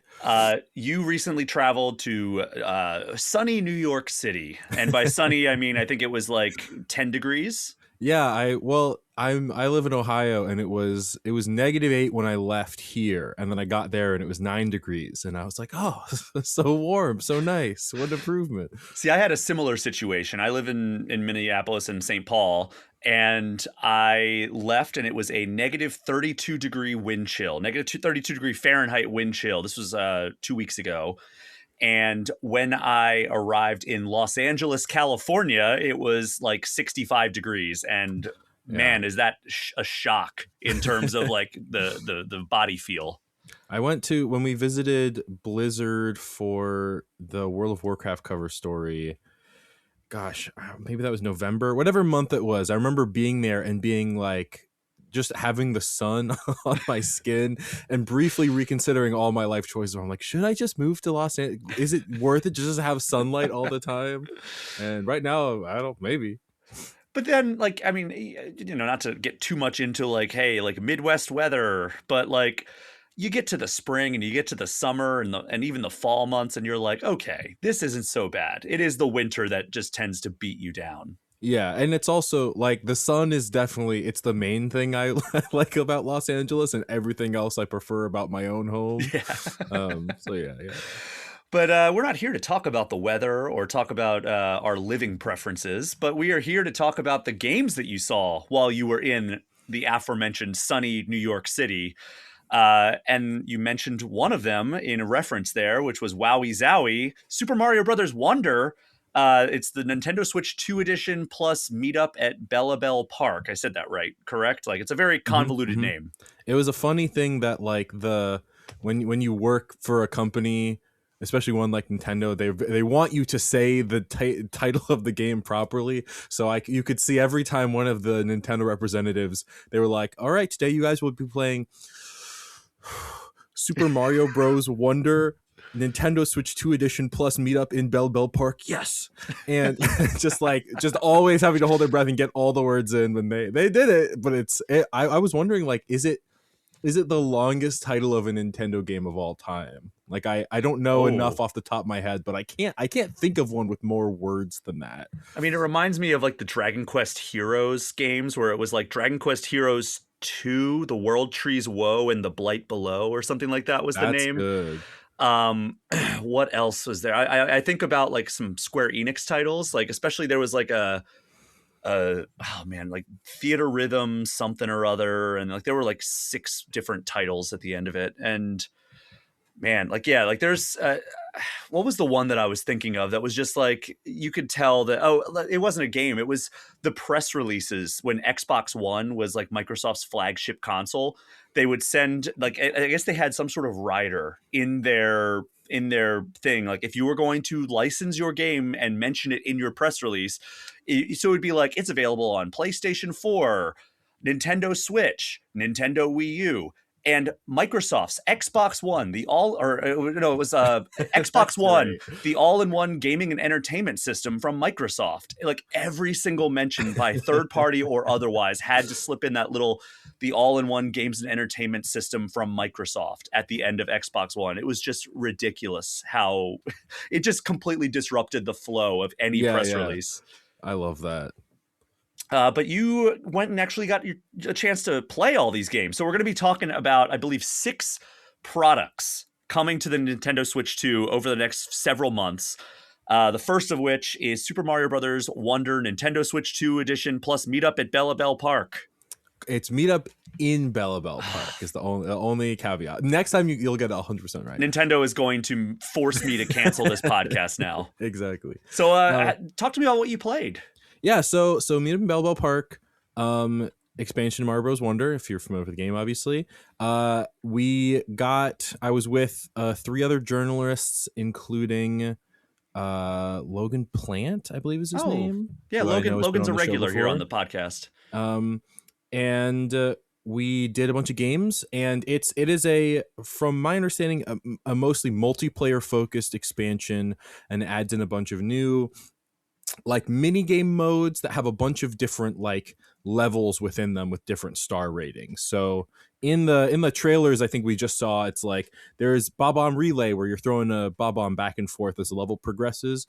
But there's like, and I don't have like an exact count, but I could see like at least 7 or 8 stages of that one challenge mode that you would complete with however many people.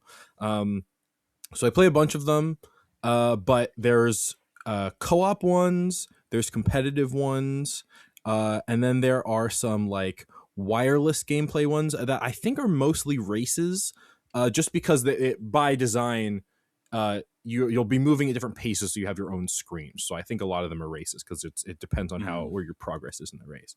But yeah, they were a lot of fun.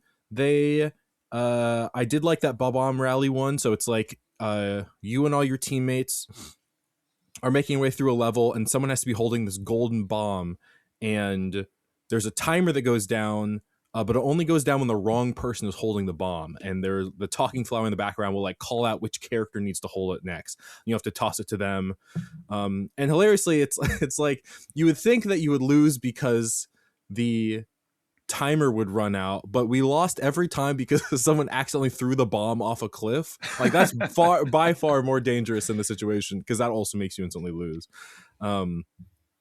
There's that. There was one where you're drawing donut blocks with those little like circular blocks that disappear after you stand on them. Mm-hmm. Some people are like people that draw paths using the Switch 2 Joy-Con as like a mouse in the mouse mode. Mm-hmm. And the other people are walking across them. That one was cool in that like it was definitely the first one where I was like, oh, this is specifically for the Switch 2, and one of those things that's nice, especially when you have a console like this, that is when being advertised boasting like, hey, we have these new gimmicks, is always a thing of like, well, if I'm gonna pay for this big console, I want to use all the gimmicks as often as possible. So this is a good instance of that. It was a little interesting because you can't draw diagonals. It would like lock you into like vertical lines or horizontal lines. So I was playing with someone and I had the mouse and I was trying to draw like a staircase for them. And it was like, I was drawing like the hypotenuse of a triangle, and it instead gave me just the right angle, the corner of it. Oh, weird. So it looked like I was trying to kill this person by giving them impossible high jumps, but we ended up figuring it out. And then there's competitive ones. There's one where you all have lightning rods. It's not like a mechanic I'm familiar with. It seems fully new to this specific mode, but you have little it's like a vertical piece of metal or whatever. It's like the height of one of the characters, and that has 2 flaps that come down on the side, and there's lightning bolts that are like kind of small to either side, and then a vertical bolt that goes all the way up the top of the screen. And that's one where you're competing to see who has the most lives left at the end, and you lose one whenever you take damage from these lightning things. That was fun. What else was there? There was a few where we were competing for like coins. There's one that was like a red light, green light with a King Boo in the background. There's one where we're all holding baby Yoshis. You're trying to eat the most fruits. And yeah, I would say I probably like the co-op ones more than the competitive ones, just because that's more my speed. And also I see myself revisiting the co-op ones more often. Just like with my fiance or with my brother, or just whenever I'm playing with someone that I'm like in the same household with, and just trying to go through there and get like my best times as possible and clearing all the stages. Whereas the competitive ones are more fun for like a party setting. But yeah, and then we also did a little bit of the wireless ones. We did one where we were all holding like big bouncy balls, and that was a race. And then I can't remember if I asked the PR what all the games we played were, and I can't remember if I played it or not. But there's another one where you're holding onto a flower, and it's kind of more of like a flying race through an obstacle course. But yeah, it's fun. The modes are very quick. I am interested to see, because we keep getting like little bits and pieces of trailers of like, and also the DLC includes this and also includes this, where I think this on its own, just attraction central, this one section of the park, would be kind of underwhelming as a DLC, especially if you played through Mario Wonder as a single player experience, because it's kind of a whole new thing you can't really do by yourself at all. So I'm curious what more they add than this, but what I played, it was fun. Like, what I hear from you right now is this almost sounds like it would be better fit in like a Mario Party game than like a Mario platforming game. Yeah, it is kind of like they had a bunch of ideas for Mario Party and they couldn't think of a way to fit it, or it was just like too mechanically dense for a Mario Party. Like there's too many buttons you'd have to press. And I also would wonder if, and this is just a guess, but just knowing how when they made Mario Wonder, there was all the Wonder Flowers, and there was a big. You wrote that cover story, right? Yes. Am I correct? Yeah. And the brainstorming process where they were just like, come up with as many Wonder Flower ideas as you can, and we'll slowly hone them down. I would bet in that process you start thinking of like, well, it'd be fun if, you know, the players were interacting with each other in some way, but just the natural level design of a Mario level, it doesn't make sense. And this would kind of be a way to be like, let's take some of that creativity and put it into this like side mode. So it is a mix of the two. And it's kind of exciting because I can't think of another instance of something like this in like a mainline Mario game. But yeah, definitely it's for a specific person, or a person that has a group of friends at the very least. Yeah, it just, I don't know, nothing of like, it all sounds fine, right? Like everything you're telling me sounds fun, but it just doesn't yell out to me, this is a $20 expansion, you know, like, I don't know. Like, I know that like there's like the Captain Toad like challenges that I don't think you got your hands on, but they announced in a trailer a few weeks ago. Yeah.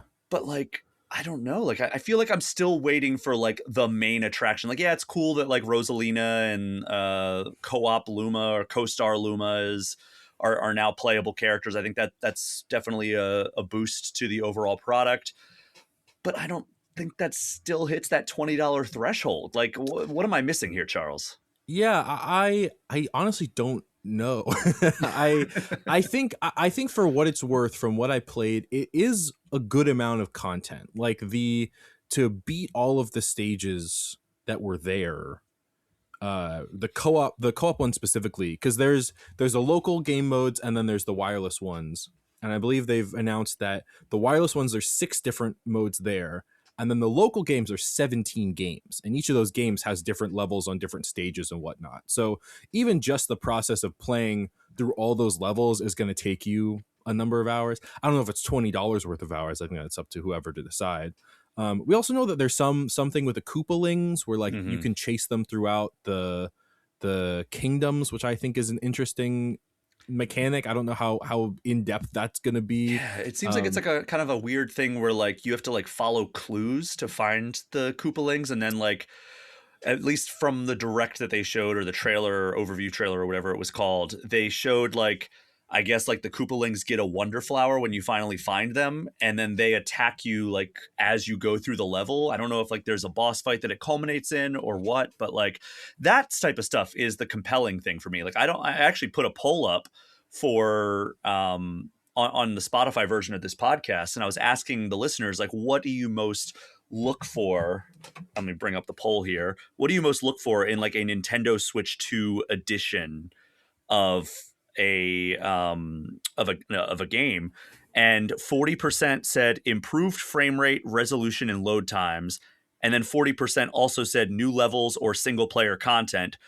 Nobody said new multiplayer features, and then a smaller percentage, I guess 20%, said new playable characters. So we're getting some new playable characters, but it seems like it's primarily multiplayer stuff. Yeah, it's also like I think the resolution thing is an interesting one, because as I was playing the game, after I left, I was like, oh yeah, that was a higher higher resolution than it used to be. It's not like an art style that really demands to be in 4K versus 1080p. Like it's a pretty clean style that I'm sure is like slightly more defined in 4K, but was not something that really stood out to me. And it's a game that performs very well.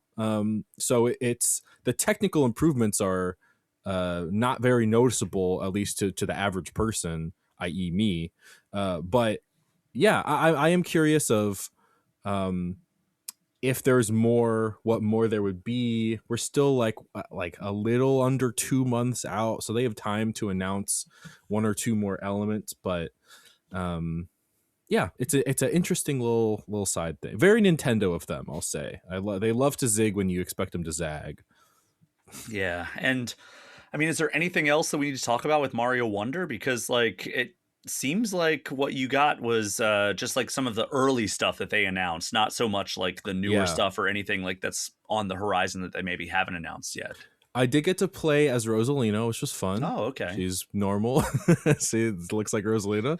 What does she have like a special ability, like how like Peach can kind of float a little bit, or Luigi can jump higher in certain games? I was gonna say I think in Mario Wonder it's like basically everyone has the same ability set except for the Yoshis and Nabbit, who like can't take damage from enemies.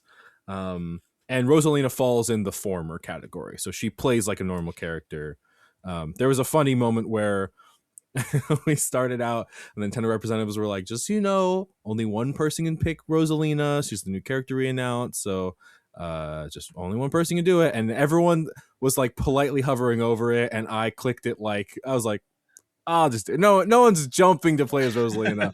I'll just do it. I might as well. Yeah. Okay, well, if she plays like everybody else, then I don't know how much other folks really missed out on it. yeah. And I didn't get to see co-star Luma, which is another thing I was interested in. Like there are a number of things here that I know are like better for kids, like young people that have never played the games before that maybe would have trouble. And I'm talking like young kids, like 5 and under, probably they just aren't as coordinated enough to like make jumps regularly, or would just want to be a Luma pointer on the screen or something. So in that instance there's good stuff, but also I don't know how I feel about that sort of thing being locked behind a $20 upgrade. It's interesting.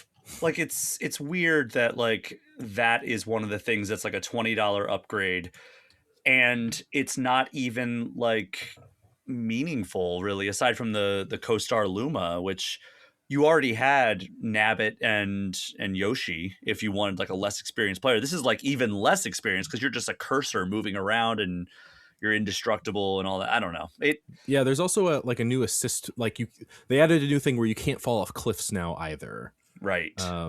Which is also helpful. But yeah, I would have, if I was Nintendo, and I'm not, but I would have done what they did with Animal Crossing, where you have a free Nintendo Switch 2 upgrade and then you have a DLC pack separate from that. And the free upgrade could be Rosalina, co-star Luma, and those like accessibility options. And then Meetup and Bellabel Park could have been the everything else about it. Sure. But yeah, I think it's fine. I don't think it's gonna, change the world. I would be shocked if someone bought a Switch 2 for the Mario Wonder upgrade. So I'm curious how it will do for them. But audience aside, it is what they said it is, and I thought it was fun. I am just curious if there's anything else that they're going to announce that is going to make this feel good to drop $20 on it, because like, you know, if a new campaign is included or like new levels, like if even just like one new world with like new wonder effects that we hadn't seen, I will be excited to drop $20, as opposed to like, you know, right now I'm kind of like, I mean, I'll probably drop $20 just because, you know, it's Mario Wonder and I like Mario Wonder and I want the most complete experience. But like, I feel like I'm not going to be thrilled about it. Yeah, is it in the expansion pass? I don't think so. You don't think so? Okay.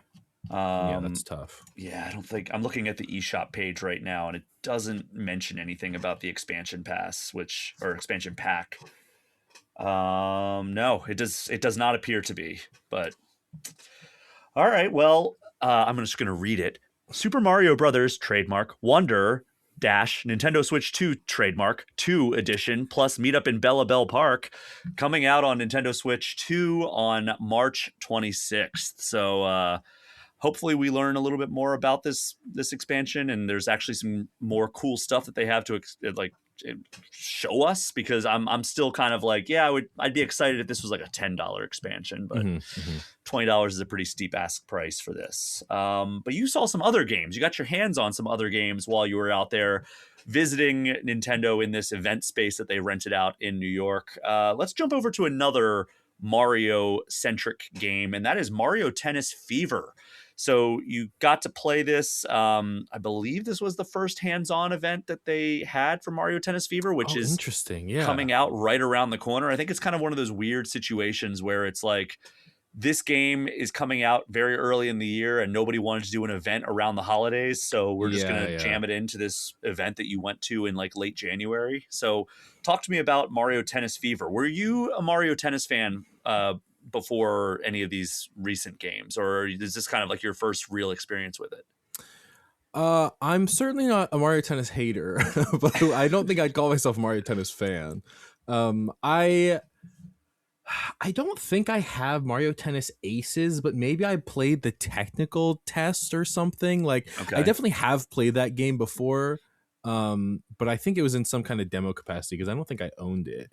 But it's always something like I played Wii Sports Tennis is probably the most tennis I played in my life, but I thought it was fun, and I think I liked what little bit of Mario Tennis Aces I played. Mario Tennis Fever, it was we started out and we had a big wheel that we had to spin. Each person that was playing had to spin a wheel and would land on one of the rackets in the game, and you had to play with that racket. It was just as a way for us to get to test out all the different like Fever rackets. But that's the new mechanic in this game is you get to pick your racket, and they each have like a special Fever ability. And personally, I think if I played more, I would get used to it. But I found it very overwhelming, the Fever rackets, to jump into the game at first. There's a simplicity to tennis, obviously. It's a game that's very easy to understand the mechanics of, and then just getting used to the controls. That's one thing. The Fever rackets, I mean, it's like tennis if every character could use an ultimate ability from Super Smash Bros. Every 20 seconds or so. So it'll be like someone goes to return and then they hit the Fever shot, and then I turn the ball into a bullet bill, and if it hits you, you die and I win the point.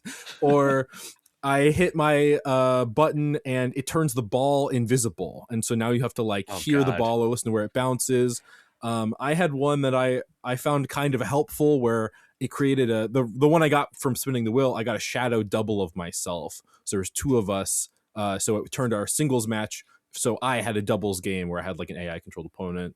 There's another one where that I did that was like a blooper racket where I would hit the ground, and if the opponent was in that area, they would get like ink on their screen like in Mario Kart, and they have to play around that.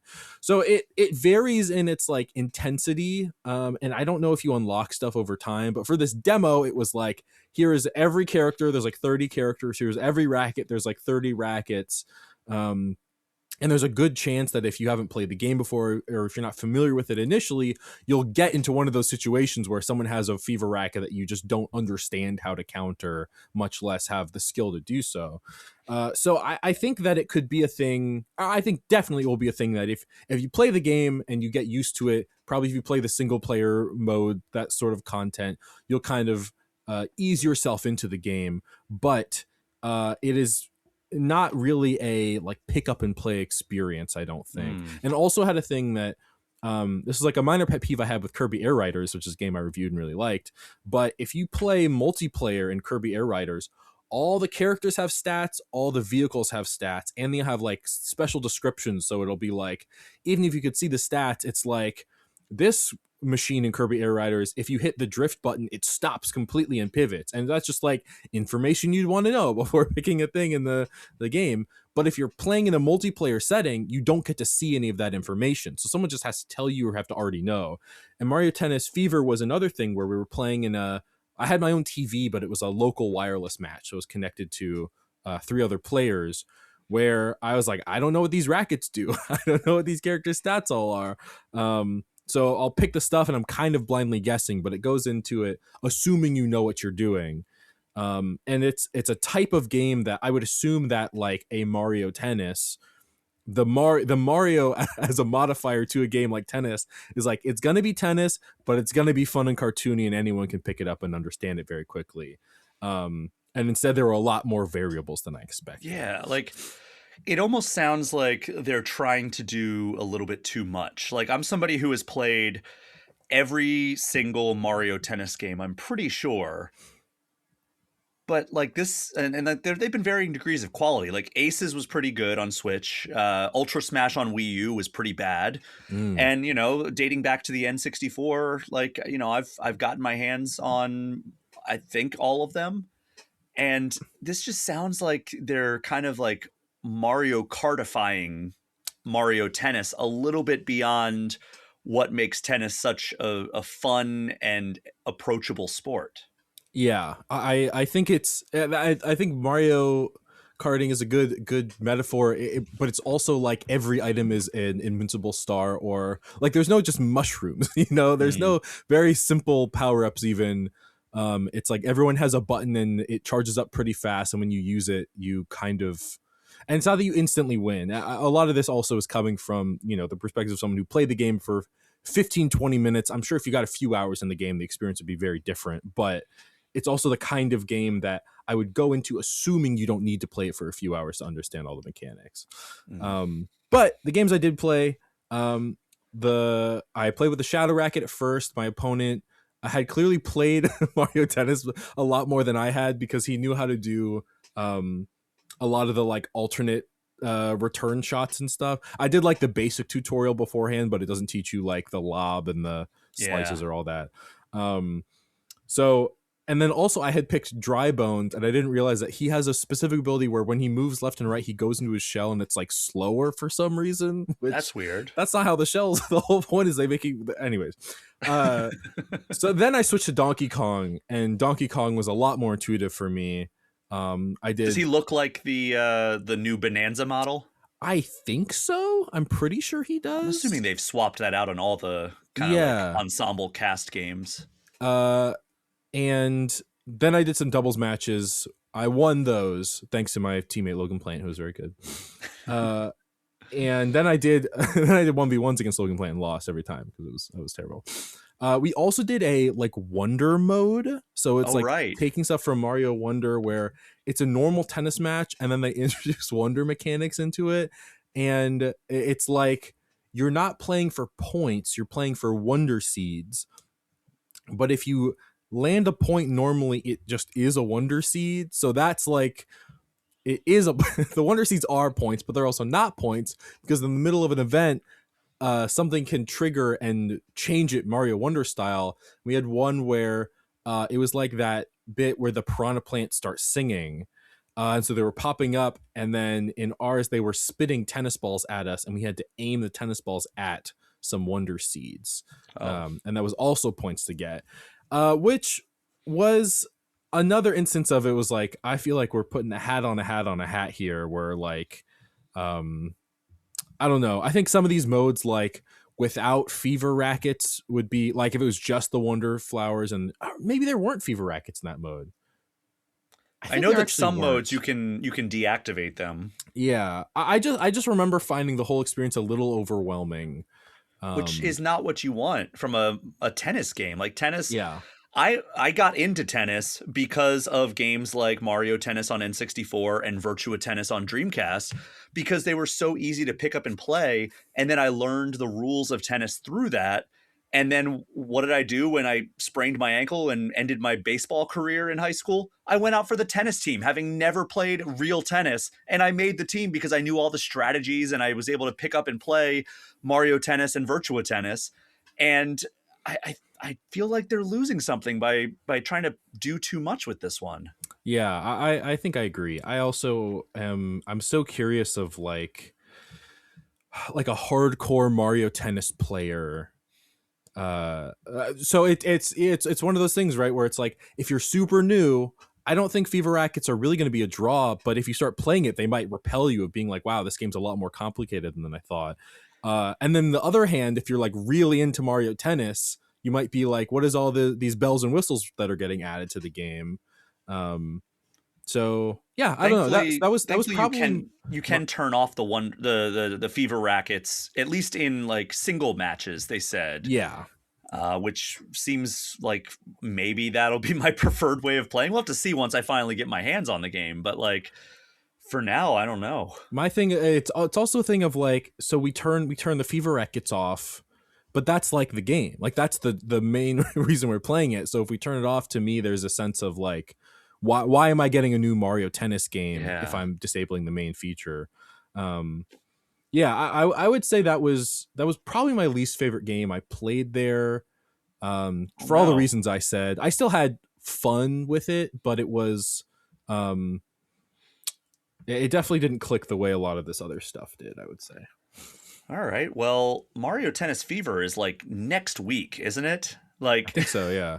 I'm pretty sure Mario Tennis Fever is next Friday, like literally a week from when this let's see here. Mario Tennis Fever, it is coming out on February 12th. So yeah, 1 week from when this episode hits, which is wild to me because I feel like it really has snuck up on us. And that is so I guess next week we'll talk about our review of that game. But yeah, I mean, I'm sad to see that we've both been at least somewhat negative on the two experiences we've talked about so far, which are, I would say, the two most exciting games that you're going to be talking about coming into this, for me anyway, as a big Nintendo fan.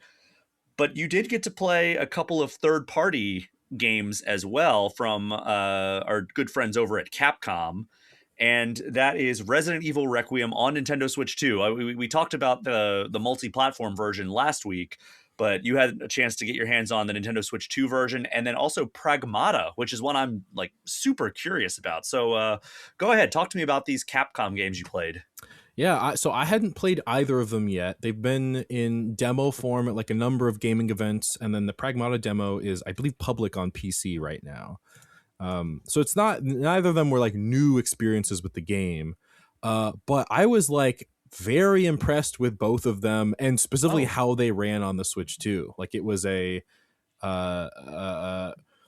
surprise in a very pleasant way, where I was kind of like, I'm excited to play Resident Evil Requiem for the first time, despite the fact that it's on Switch 2. And by the end of my demo, I was definitely like, oh, I could just play this whole thing on Switch 2 and I think it'd be fine.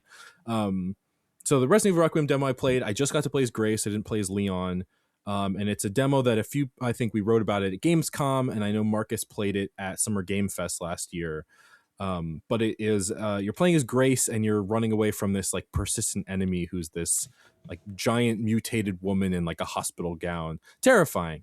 And it ran great. I thought it looked pretty good, all things considered. It was definitely like a downgrade in the visual quality, but it wasn't like the frame rate was all normal to me. And I was gonna say, it has more to do with like, if you were playing on PC and you set your graphics from like high to medium, where it's like the game performs the same and it's still very recognizably the same game. It's just tuned down a little bit graphics wise, but it's not enough that it felt like a completely different experience, the way Nintendo Switch games and Switch 1 ports could sometimes feel, where it was like, this is really struggling, or this is clearly not the best place to play the game. Yeah, and I came away very happy with that port. And then Pragmata was the same deal. I would say the visual issues were on Resident Evil. It was clearer in like the character's hair. It wasn't as full. There's like something in the RE engine, like the way that they render hair. Pragmata, it was clearer in some of the like very detailed sci-fi textures on the walls and stuff. But that game was smooth. Like the frame rate was locked in. And that game, if you don't know what it is, which it's kind of a weird game, it is a third-person shooter where every enemy you fight, the first thing you do when you aim at them is you have this little puzzle where you navigate a cursor through a grid. And it basically is you're playing as this guy named Hugh, who's an astronaut, and he has this robot girl Diana on his back, and Diana is doing the hacking, and she's basically like hacking down his defenses so that when you hack through it, then you can shoot it and it does like normal amounts of damage, as opposed to before it basically does nothing. Which is an odd game mechanic, and every time I've read about it, I was like, I don't know about this. This seems weird. It seems distracting, and in practice, it feels very good. It feels very cool, and it did not feel like on the Switch 2 version that I was playing a vastly lesser experience. I want to say it was very good. I was impressed by it. It was clearly not, a PS5 or a PC running this, but it was still very good. So what were I guess I know you said you had fun with it, but what were your overall impressions? We talked about Resident Evil Requiem and just like overall thoughts from Wes last week, but nobody on this podcast has gotten their hands on Pragmata to date. So like, where does this rank in like your most anticipated games for like the first half of this year? Sure. I think the demo sold me on the premise, which I think was the main struggle I had with the game was, is the basic concept of this game going to feel good to play? And the answer is yes. And now my question is more, how are they going to keep it interesting throughout the whole thing? Because in this section I played, there's also an interesting like ammo mechanic where you have to pick up guns basically that fill different slots. So like red guns are it's fewer ammo, but it's more powerful guns. So like snipers and shotguns both fit in that same slot. So if my shotgun's out of ammo, but I see that there's like a sniper, and they're not called this, they're called fancy sci-fi versions of these. But if I see one, then I would go pick that up instead, and it would replace the shotgun. But you find them all over the place. I'm wondering, I don't know how long it is. I don't want to play like 30 hours of this kind of combat unless there's going to be some more variation. But also the fact that you're kind of playing two games at one, I would be stressed out if the puzzle part got really complicated. Like, I'm curious of the ways that to me is the big question about it. But I think the other thing is that the dynamic between Hugh and Diana, I like it. She's a robot girl, but I don't think she's a robot just by looking at her. Like, I know from context in the trailers, but she just looks like a 9-year-old girl basically that hangs out. I would say it's a relationship I'm kind of getting not sick of. It's just like adult man and young girl is like a very tried and true video game relationship of like the modern age of like a Joel and Ellie or a BioShock Infinite or I don't know, just adult and kid that fight together. So I'm hoping that there is some way that they keep it uniquely interesting outside of that thing. I guess there's the fact that she's a robot, they can do something there, but it was a game that did not have my attention at all. I would say now it has my attention, but I'm still curious to see more about the details, because it's also a game that we didn't hear anything about for a while and only recently knew what the gameplay was, and I don't think we've gotten much more of a look than this demo and just people talking about this demo a few times. So it's definitely one that I'm on the lookout for, just hearing any more information about outside of this like very surface level look. All right. Well, Pragmata comes out on April 24th of this year, and Resident Evil Requiem comes out February 27th. So we still have plenty of time to learn about Pragmata, whereas Resident Evil, we're kind of up against the wire here. So I think we've learned a lot about that game, though. Like between your hands-on session, the one that Capcom held a couple weeks ago that Wes was in attendance for, just a lot of good games coming out this first half of the year. And outside of the games, you also got a chance to check out 2 peripherals. Or I guess one is a peripheral, the other one is a random thing. So let's talk about the peripheral that you got to check out, which was the Virtual Boy for Nintendo Switch and Nintendo Switch 2.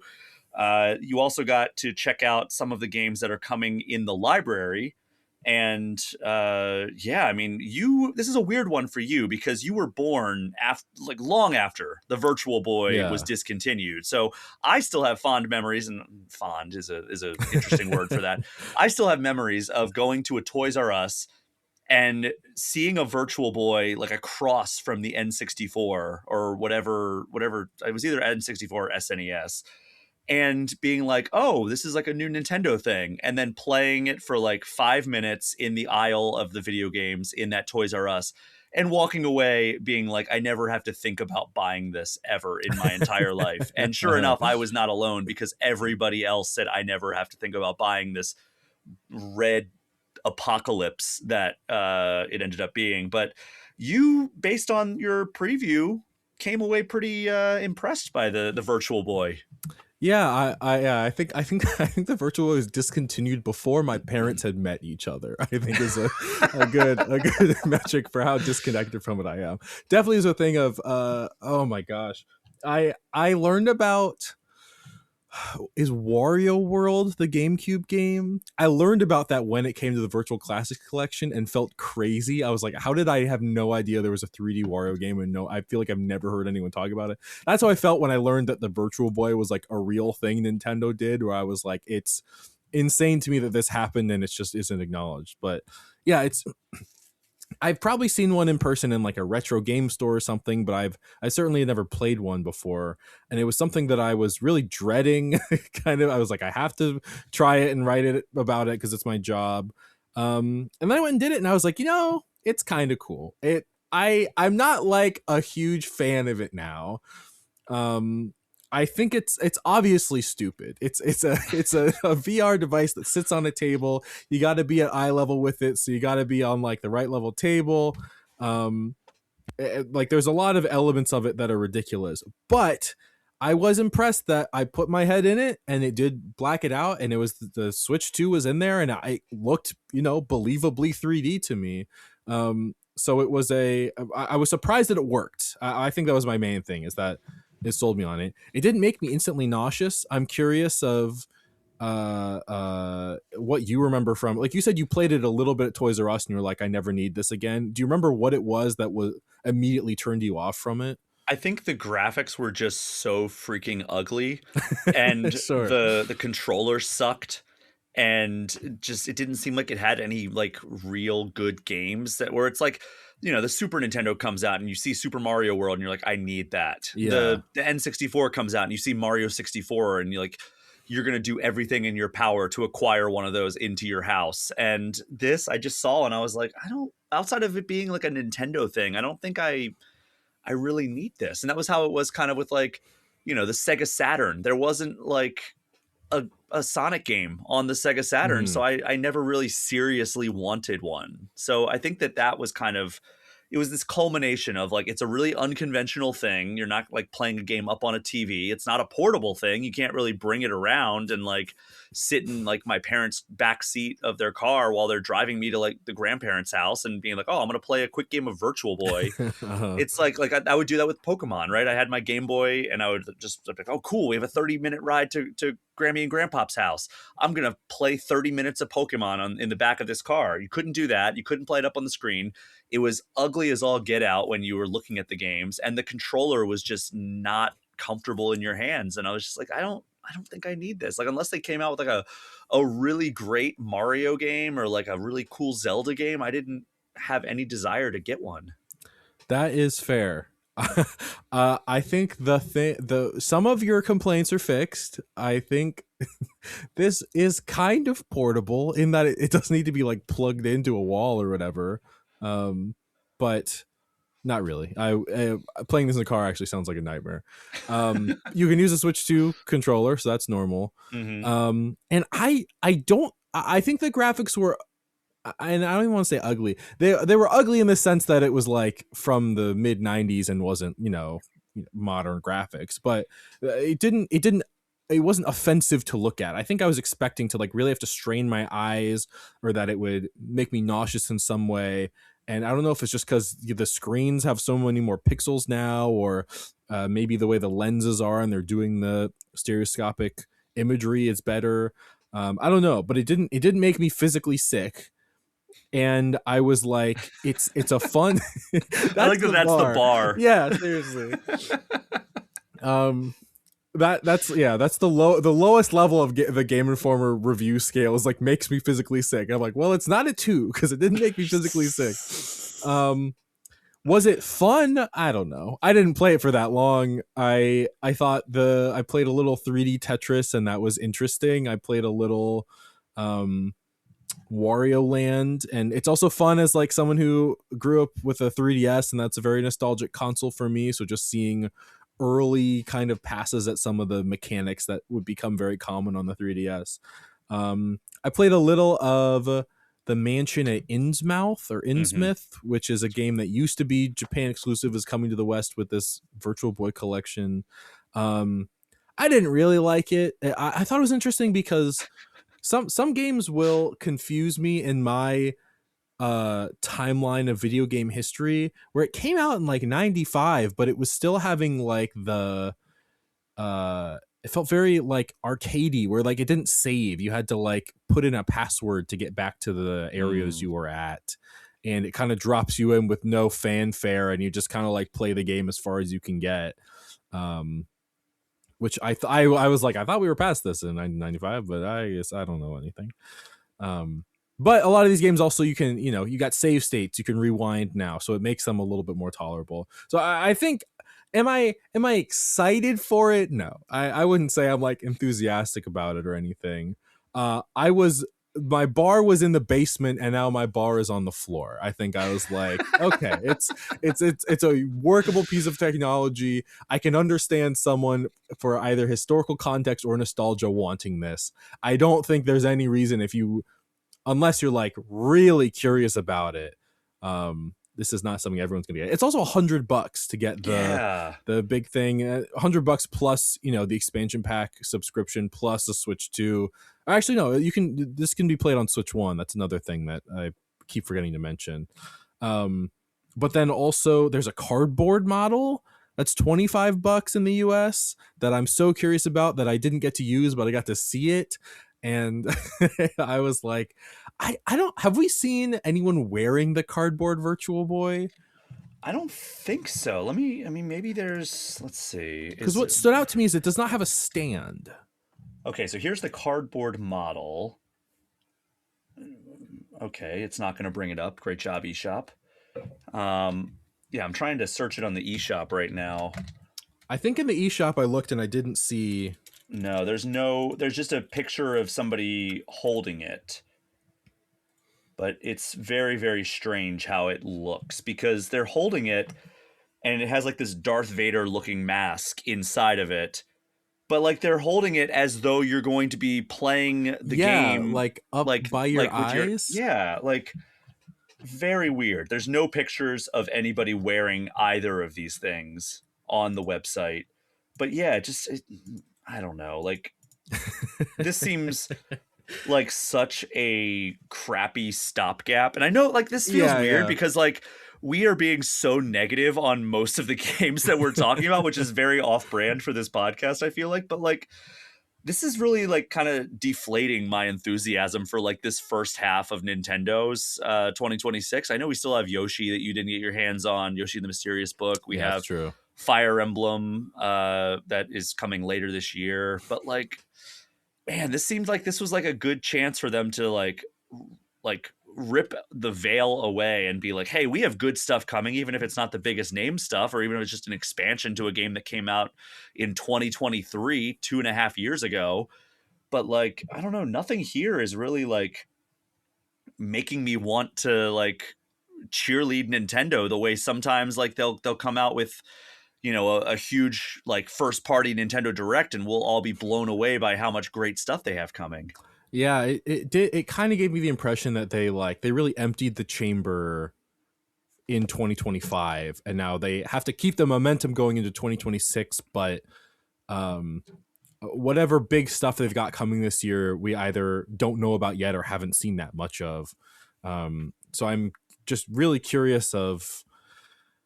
I don't know. I don't know what exactly it's going to look like. I think Fire Emblem was the only thing this year that I'm like truly excited for from Nintendo, especially after playing this. Yeah, it's interesting. I'm excited for Yoshi because I love the last two Yoshi. I mean, even Crafted World, which was the Switch version, I thought that was good. You know, I know a lot of people like to like kind of bash it because it followed up Yoshi's Woolly World, which I think is the best Yoshi game outside of the first Yoshi's Island. Yoshi's Woolly World on Wii U rules, and it's a crime that we did not get a port of that to Switch. Hopefully, that is something that they announce at some point. But yeah, like, I don't know, nothing here is really setting my world on fire, unfortunately. And like, I was excited to hear about Mario Wonder and Mario Tennis. Being somebody who played tennis growing up is something that I'm looking forward to, and we'll have a verdict on that next week. But like, yeah, I don't know. I'm not super optimistic right now. But the Virtual Boy comes to Nintendo Switch and Nintendo Switch 2 on February 17th. There is the cardboard model, which we have no idea how that works, for $25, or you can get the full model that has like a stand and like it's actually made of plastic, like the original Virtual Boy, for $100. Those are both available on the Nintendo. I guess it's not the eShop; it's just the Nintendo store at this point. So if you want to jump in on that, I mean, we talked about all the games that are coming to it last week. So you have the full list of games that are coming in 2026. And it is, for such a small library, that is a pretty robust list of games. And there are a couple in there that I would be excited to check out. So we'll see if I end up picking this up, because I don't know, like, at first I was like, there's no way I am going to pick this up. And now I'm just kind of like, it'd be kind of cool to have it. And just like, I guess from like a game preservation perspective, like, it'd be cool to have it. Yeah. In the sense that they didn't make that many Virtual Boys, so if you were gonna get it somehow, yeah. I honestly, the more I think about it, the more I'm really excited to see how this cardboard Virtual Boy goes on someone's head, because the image we saw did just have it on a Switch, just like someone holding the Switch, and there was a visor on it. And like, if that's how you wear this thing, that's gonna be so funny. So you just have to hold it up with your hands in the like up to your face the entire time, is kind of the way they've advertised it so far. Like the concept that they're like, we brought the Virtual Boy back and we somehow made a more embarrassing way to play it is like so funny to me. Oh, I don't know for sure, but I hope so. I hope there's got to be like a mod that somebody's going to do where it's just like a strap that you put on your head, which is the bare minimum that should be anyway. But that's how like Nintendo's Labo VR was, right? Where it was like there was no strap. I think I remember walking through the bullpen when we had a physical office at Game Informer, and Kyle was checking out Breath of the Wild in Labo VR. And in order to play it, he was just laying on his back on the ground and balancing the Labo VR on his face. And that was how he chose to play it. And he was like, yeah, it's actually okay. I'm like, that looks like just hell on earth playing that version. Oh, that's so But all right, that comes February 17th. And then you got to check out one more thing. And we're going to stop messing around and saving the best for last here, because you got to hang out with Mr. Talking Flower, the physical manifestation of the flower that everybody either loves or hates from Super Mario Brothers Wonder. Now you can get it physically in your living space. Talk to me about what this thing is, because I at first I thought like, I am going to absolutely pick this up. And then they put out the trailer of what it does, and I was like, why does this exist? And this seems like the worst possible thing I would ever put in my house. Yeah, so funny. It's nothing really. It's like, so it's a little toy. It looks like the talking flower, and when you turn it on about twice an hour at random intervals, it'll say something to you from a list of pre-recorded phrases. It can also talk when you press the button on it, and you can do that as many times as you want, and then it'll just keep going. But it's a very, very underwhelming device, and the preview space was full. Like, there was like 2 or 3 sitting around the Mario Wonder area, and there was one on its own you could go up and see. And I asked the people running, I was like, hey, by the way, is this on right now? Like, are we gonna hear it? And they're like, oh yeah, but like the game speakers are really loud and there's a lot of people running around, so you probably won't hear it. So it was like, it's on, but if there's a lot of people, you can't hear it say anything. So I guess the ideal scenario is it sits in your quiet bedroom and then you hear it say something crazy every 2 hours. You can also, I think you can set it to say like the hour at the top of the hour. The commercial said that it can detect the temperature of the room and remark on the room temperature. So what, he's gonna say like, yeah, it's 68 degrees in here, it's kind of chilly. Like, yeah. It's almost like if they if it didn't talk at all, if it was just a statue, I think it would be like, oh, a normal statue of this flower, that's funny, it could just kind of exist in the home. And instead it has this voice box in it that is so odd and specific. And we were all joking about like getting it, switching it into a different language and like hiding it in someone's ceiling and just waiting for them to go crazy. I was like, I swear someone's in here speaking German, but I don't understand it at all. That honestly is the coolest part of it for me, is that there's like multiple languages. I'm looking on the eShop page right now.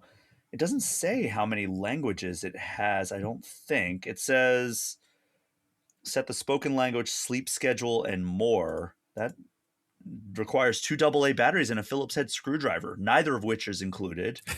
It's not compatible with Nintendo Switch or Nintendo Switch 2. That would be a cool thing if it like would remark on like the game that you're playing or something like that. Like, yeah, but no. And here are some example catchphrases that it will just say at random, that if you put it like in your kitchen and you're like laying in bed at night, from a distance, you will hear somebody in your kitchen say, I think you're neat. Or, where am I? That or, one is awesome. When it asks a question like that is the funniest one to me. Like, it just woke up and gained sentience. Like, who are you? I'm like, I do have a video. I'll try to play it in the mic. We'll see if it gets picked up at all. But wait a second. While you're finding that, here's something that's even more baffling for me here. It says, I found the language options here. The talking flower can speak in English, Spanish, either Latin American or Spanish, French, Portuguese, German, Italian, Dutch, Japanese, Chinese, and Korean. I'm like, okay, that's a pretty good list. And then it says, sometimes you might hear languages other than the one you set. So you'll just have him in English, and then suddenly you'll hear Guten Tag. Yeah. It's like, wait, what? That's so funny. It's such an odd, it's like like on one hand, it's like I can see someone complaining, it's like it doesn't do anything. And on the other hand, I'm like, it's not that it doesn't do anything, it's that the things that it does do are so odd that it's like, yeah. Here's another saying was I sleeping with my eyes open again? Like, this is just the most, it's creepy. This is like a thing that will, if you pay $35 and put it in your house, it will slowly make you think you're losing your mind. Exactly. Here's my video. Here I am. Sometimes it's nice to space out. Okay. Finished your homework? Feel like you're missing something? I think you're neat. This is just like, he's gaslighting you. Do you feel like you're missing something? Like, yeah, actually, and I was like, what? My life has felt really unfulfilled lately, actually, now that you mention it. It's just going to cause an existential crisis. Yeah. And it's also like, part of me is like, well, maybe it should be saying better things. I'm also, but like, what would I want it to say? Do I want it to just really just stick to game? I think maybe that's part of it, is the fact that it seems to acknowledge you as opposed to like saying lines from the game or related to the Mario game. It's like very, I don't know. I'm trying to figure out which thing I am less interested in putting in my house, this or Alarmo. I feel like this wins in terms of like me not wanting to put it in my house. Yeah, Alarmo. The thing about this is you can turn the sound off and it just is a statue, whereas Alarmo is like differently creepy to me. I don't know. I think that was also what was strange to me, is I think I would have assumed that this would have been a an Alarmo spinoff where it's like, oh, here's a new talking flower Alarmo, but it's like, no, we made a different clock adjacent Nintendo toy. Honestly, that would be a cool thing to do, is like have it so it doesn't sync with your Switch or Switch 2, but you can pair it with your Alarmo, and then like you can have the talking flower wake you up instead of the Alarmo waking you up. There's so many better things. Like there should be like voice commands on this. Like even if it's just like a small subset of like, talking flower, what time is it? Or talking flower, what's the weather like today? Like stuff like that would make this so much more desirable. Like I was ready, if there was any kind of utility to this thing whatsoever, to buy this and put it in my house. But like now I'm like, I don't want just some like strange toy talking twice an hour until I tell it not to, because there is a quiet mode and he'll say, quiet days can be nice too. It's like, no, you're going to live a quiet existence, my friend. Yeah, I can't imagine. That's the other thing, is like I can't even imagine someone keeping this on for more than one day. Like, that's the thing, right? It's like it would be fun for like the first couple of days, and then you're just like, okay, I'm removing these batteries and putting them elsewhere. Yeah. It would just start startling me. Yeah. Like I couldn't even have a Google Home in my house because I would be podcasting. I'd be recording this very podcast, and then I would hear it trying to respond to me upstairs. It would be like, let me look up Super Mario Brothers Wonder. And I'm like, no, I was talking to my podcast guest. And it's just like, this would be like, it wouldn't be responding to me because there's no voice prompts, but I would just be like in the middle of a podcast and it'd be like, I think you're neat. And I'm like, oh my God. I'm thinking now, I want to do a Game and Farce article where we make up that there's DLC coming to this that adds creepy or obtrusive phrases where it'll just be like, Alexa, turn off the lights. Or like, help, somebody save me. Well, and just that's like what they stuff did that for concerns your neighbors. The most, I think, unethical thing that Nintendo has done in recent years was with those Lego figures that they have, that Mario can talk, right? Like he'd say like, let's go and stuff like that. And then there was a firmware update where before they announced that they were getting a Luigi figure, they updated the Mario figure to start crying out for Luigi. And I'm like, that is so manipulative towards kids. And like suddenly great. like Mario's just acting like he's all alone and he needs his brother. And it's like, of course that's going to drive kids insane, being like, Mom, we need to get Mario his brother. And it's like, that kind of crossed a line for me. Yeah. This just seems like they could, I mean, maybe, I don't know if there's like even an update infrastructure in this. Probably like, not. I was curious of how it talks about the temperature, where I was like, does it connect to the internet and like learn the recent weather, or is there like a thermometer built into it? Like, how is it determining any of those things? I don't know. Yeah. I understand how a clock would work, but we weren't allowed to like pick it up or mess with the settings or anything. So also, I don't really know how it works. I just got to hear it talk a few times. There is nothing on here. I'm just reading the descriptions here, and the more I read, the more bewildering this device gets. So it says there's nothing about Wi-Fi capabilities here. And it does say your talking flower can announce the hour, and then in parentheses, mostly accurately, comment on the time of day and temperature, and even play select background music. And then there's another section here that says, if you'd like, you can set a bedtime and wake up time, which presumably it would, not talk during that time. Could you imagine any scenario where you're like, I'm going to sleep, I still want the talking flower to talk every 30 minutes? Yeah. Also, like, it said that in the trailer where it was like, and it'll say the top of the hour, usually accurately. And I'm like, what do you mean usually accurate? And then if it's usually accurately, is the awake time and bedtime, like, how accurate is that going to be? What does that mean? What device is governing its time detection? It's either you have a clock or you don't. Like, how is it losing count? How is it only a little bit? We've had clocks for so long. Yeah, surely it would just be a clock. I don't understand this. Like, the talking flower is the most bewildering thing since Yeah. Alarmo, easily. Probably more bewildering than Alarmo. At least Alarmo has some sort of like usefulness to it. Yeah, the fact that the talking flower makes Alarmo seem like a measured business practice, I think is very funny. It's like it makes that seem like a very normal product, that this is so confusing.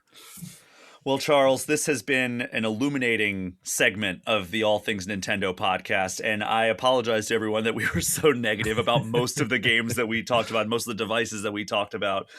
But man, I came away from this event that I did not even attend feeling a little confused by what Nintendo is doing in the first half of 2026. There's one other thing I didn't mention about this, which there's no article I could write about this because it's not relevant to games really. The food here was excellent. Oh yeah, they do a good job. I did the Donkey Kong Bonanza event, and the food there was quite good as well. I was ready for. I've been to other event, like Summer Game Fest is like the biggest event, and you'll go in and they'll have like cookies or like little bags of chips, and this was like, tuxedoed waiters coming out and being like steak frite bite, or there was one that gave me a truffle grilled cheese bite and a tiny shot glass of carrot turmeric soup to dip it into. Like, it was so bougie and fancy. I felt like Bruce Wayne in like a comic book style fancy charity gala. So that was great. I had a great time eating there. They had a banana split bar for Donkey Kong Bonanza, which was quite tasty. Yep. But all right, well, I guess that's all we've got to talk about, Charles. I mean, I wish we could have ended on a more positive note, but I think this is a fun segment, learning about all the games that Nintendo has kind of on the horizon. I mean, I'm assuming we'll learn more about Yoshi and the Mysterious Book and Fire Emblem in the coming months, but for now, I mean, this was a good look at what we have to look forward to on Switch 2. So yeah, thanks so much for joining me for this episode of All Things Nintendo. Thanks for having me. And thank you so much for everyone for listening. As you know, the Patreon and its associated Discord server are the best ways to get in touch. But you can also email me at brian@allthingsnintendo.com or hit me up on Instagram or Blue Sky at Brian P. Shea. Charles, let everyone know where they can find you online. You can find me anywhere online at ChuckDuck365. And as always, if you're in the Dayton area, sometimes I perform at the Black Box Improv Theater in Dayton, Ohio, and even if I'm not there, they put on a good show, so just go check it out. That is our show for this week. Thank you again so much to everyone for listening. Take care. We'll see you next time.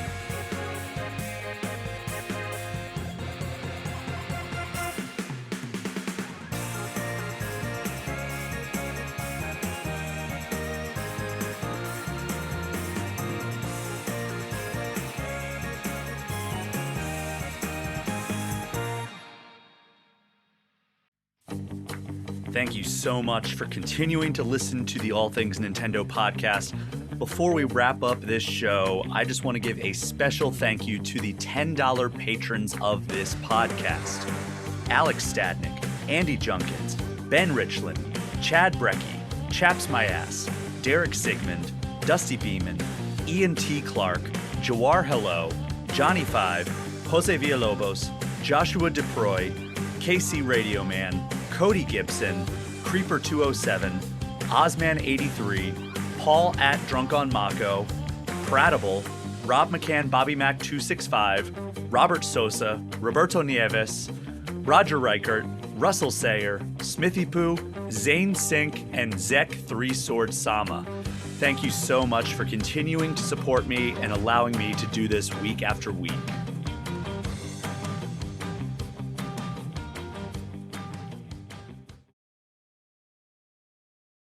I just built this coffee table thing that I have now. It opens up. I got it for to organize Pokemon cards on, because I just have piles of Pokemon cards on the ground right out of view.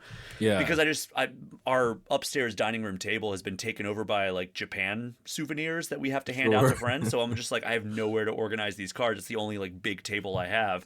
So I built this, and the way it works is it's like a folding. So like, basically, it's like a normal coffee table right now, and then you rotate it and then unfold it, and it doubles the surface area. So like I just built that over my lunch break, and I'm excited to see how it works out for the stated purpose that I have for it.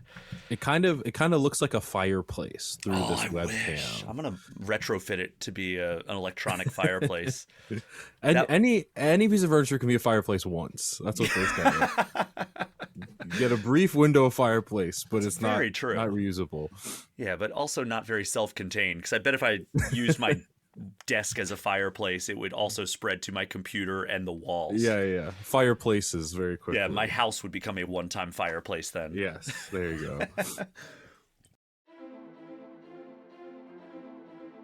Every hero strikes out on their adventure for a different reason. To prove myself worthy of my mother's praise. To write my own story and discover who I really am. To prove to my family that I am more than they believe me to be. To revive the god that has chosen me. But when the fragile balance of the world is in jeopardy, and sinister forces move in the darkness, heroes will be tested, pushed to their limits and beyond. And it will be left to them to determine if they are up to the task. There is a darkness rising.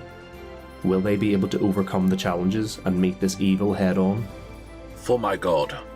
For my story. For my freedom. For the world. To restore the balance. Modified Role Season 2, The Chronicles of Erin, a D&D 5e actual play podcast. New season, new characters, new story. Find us on all the usual podcasting apps or at modifiedrole.com.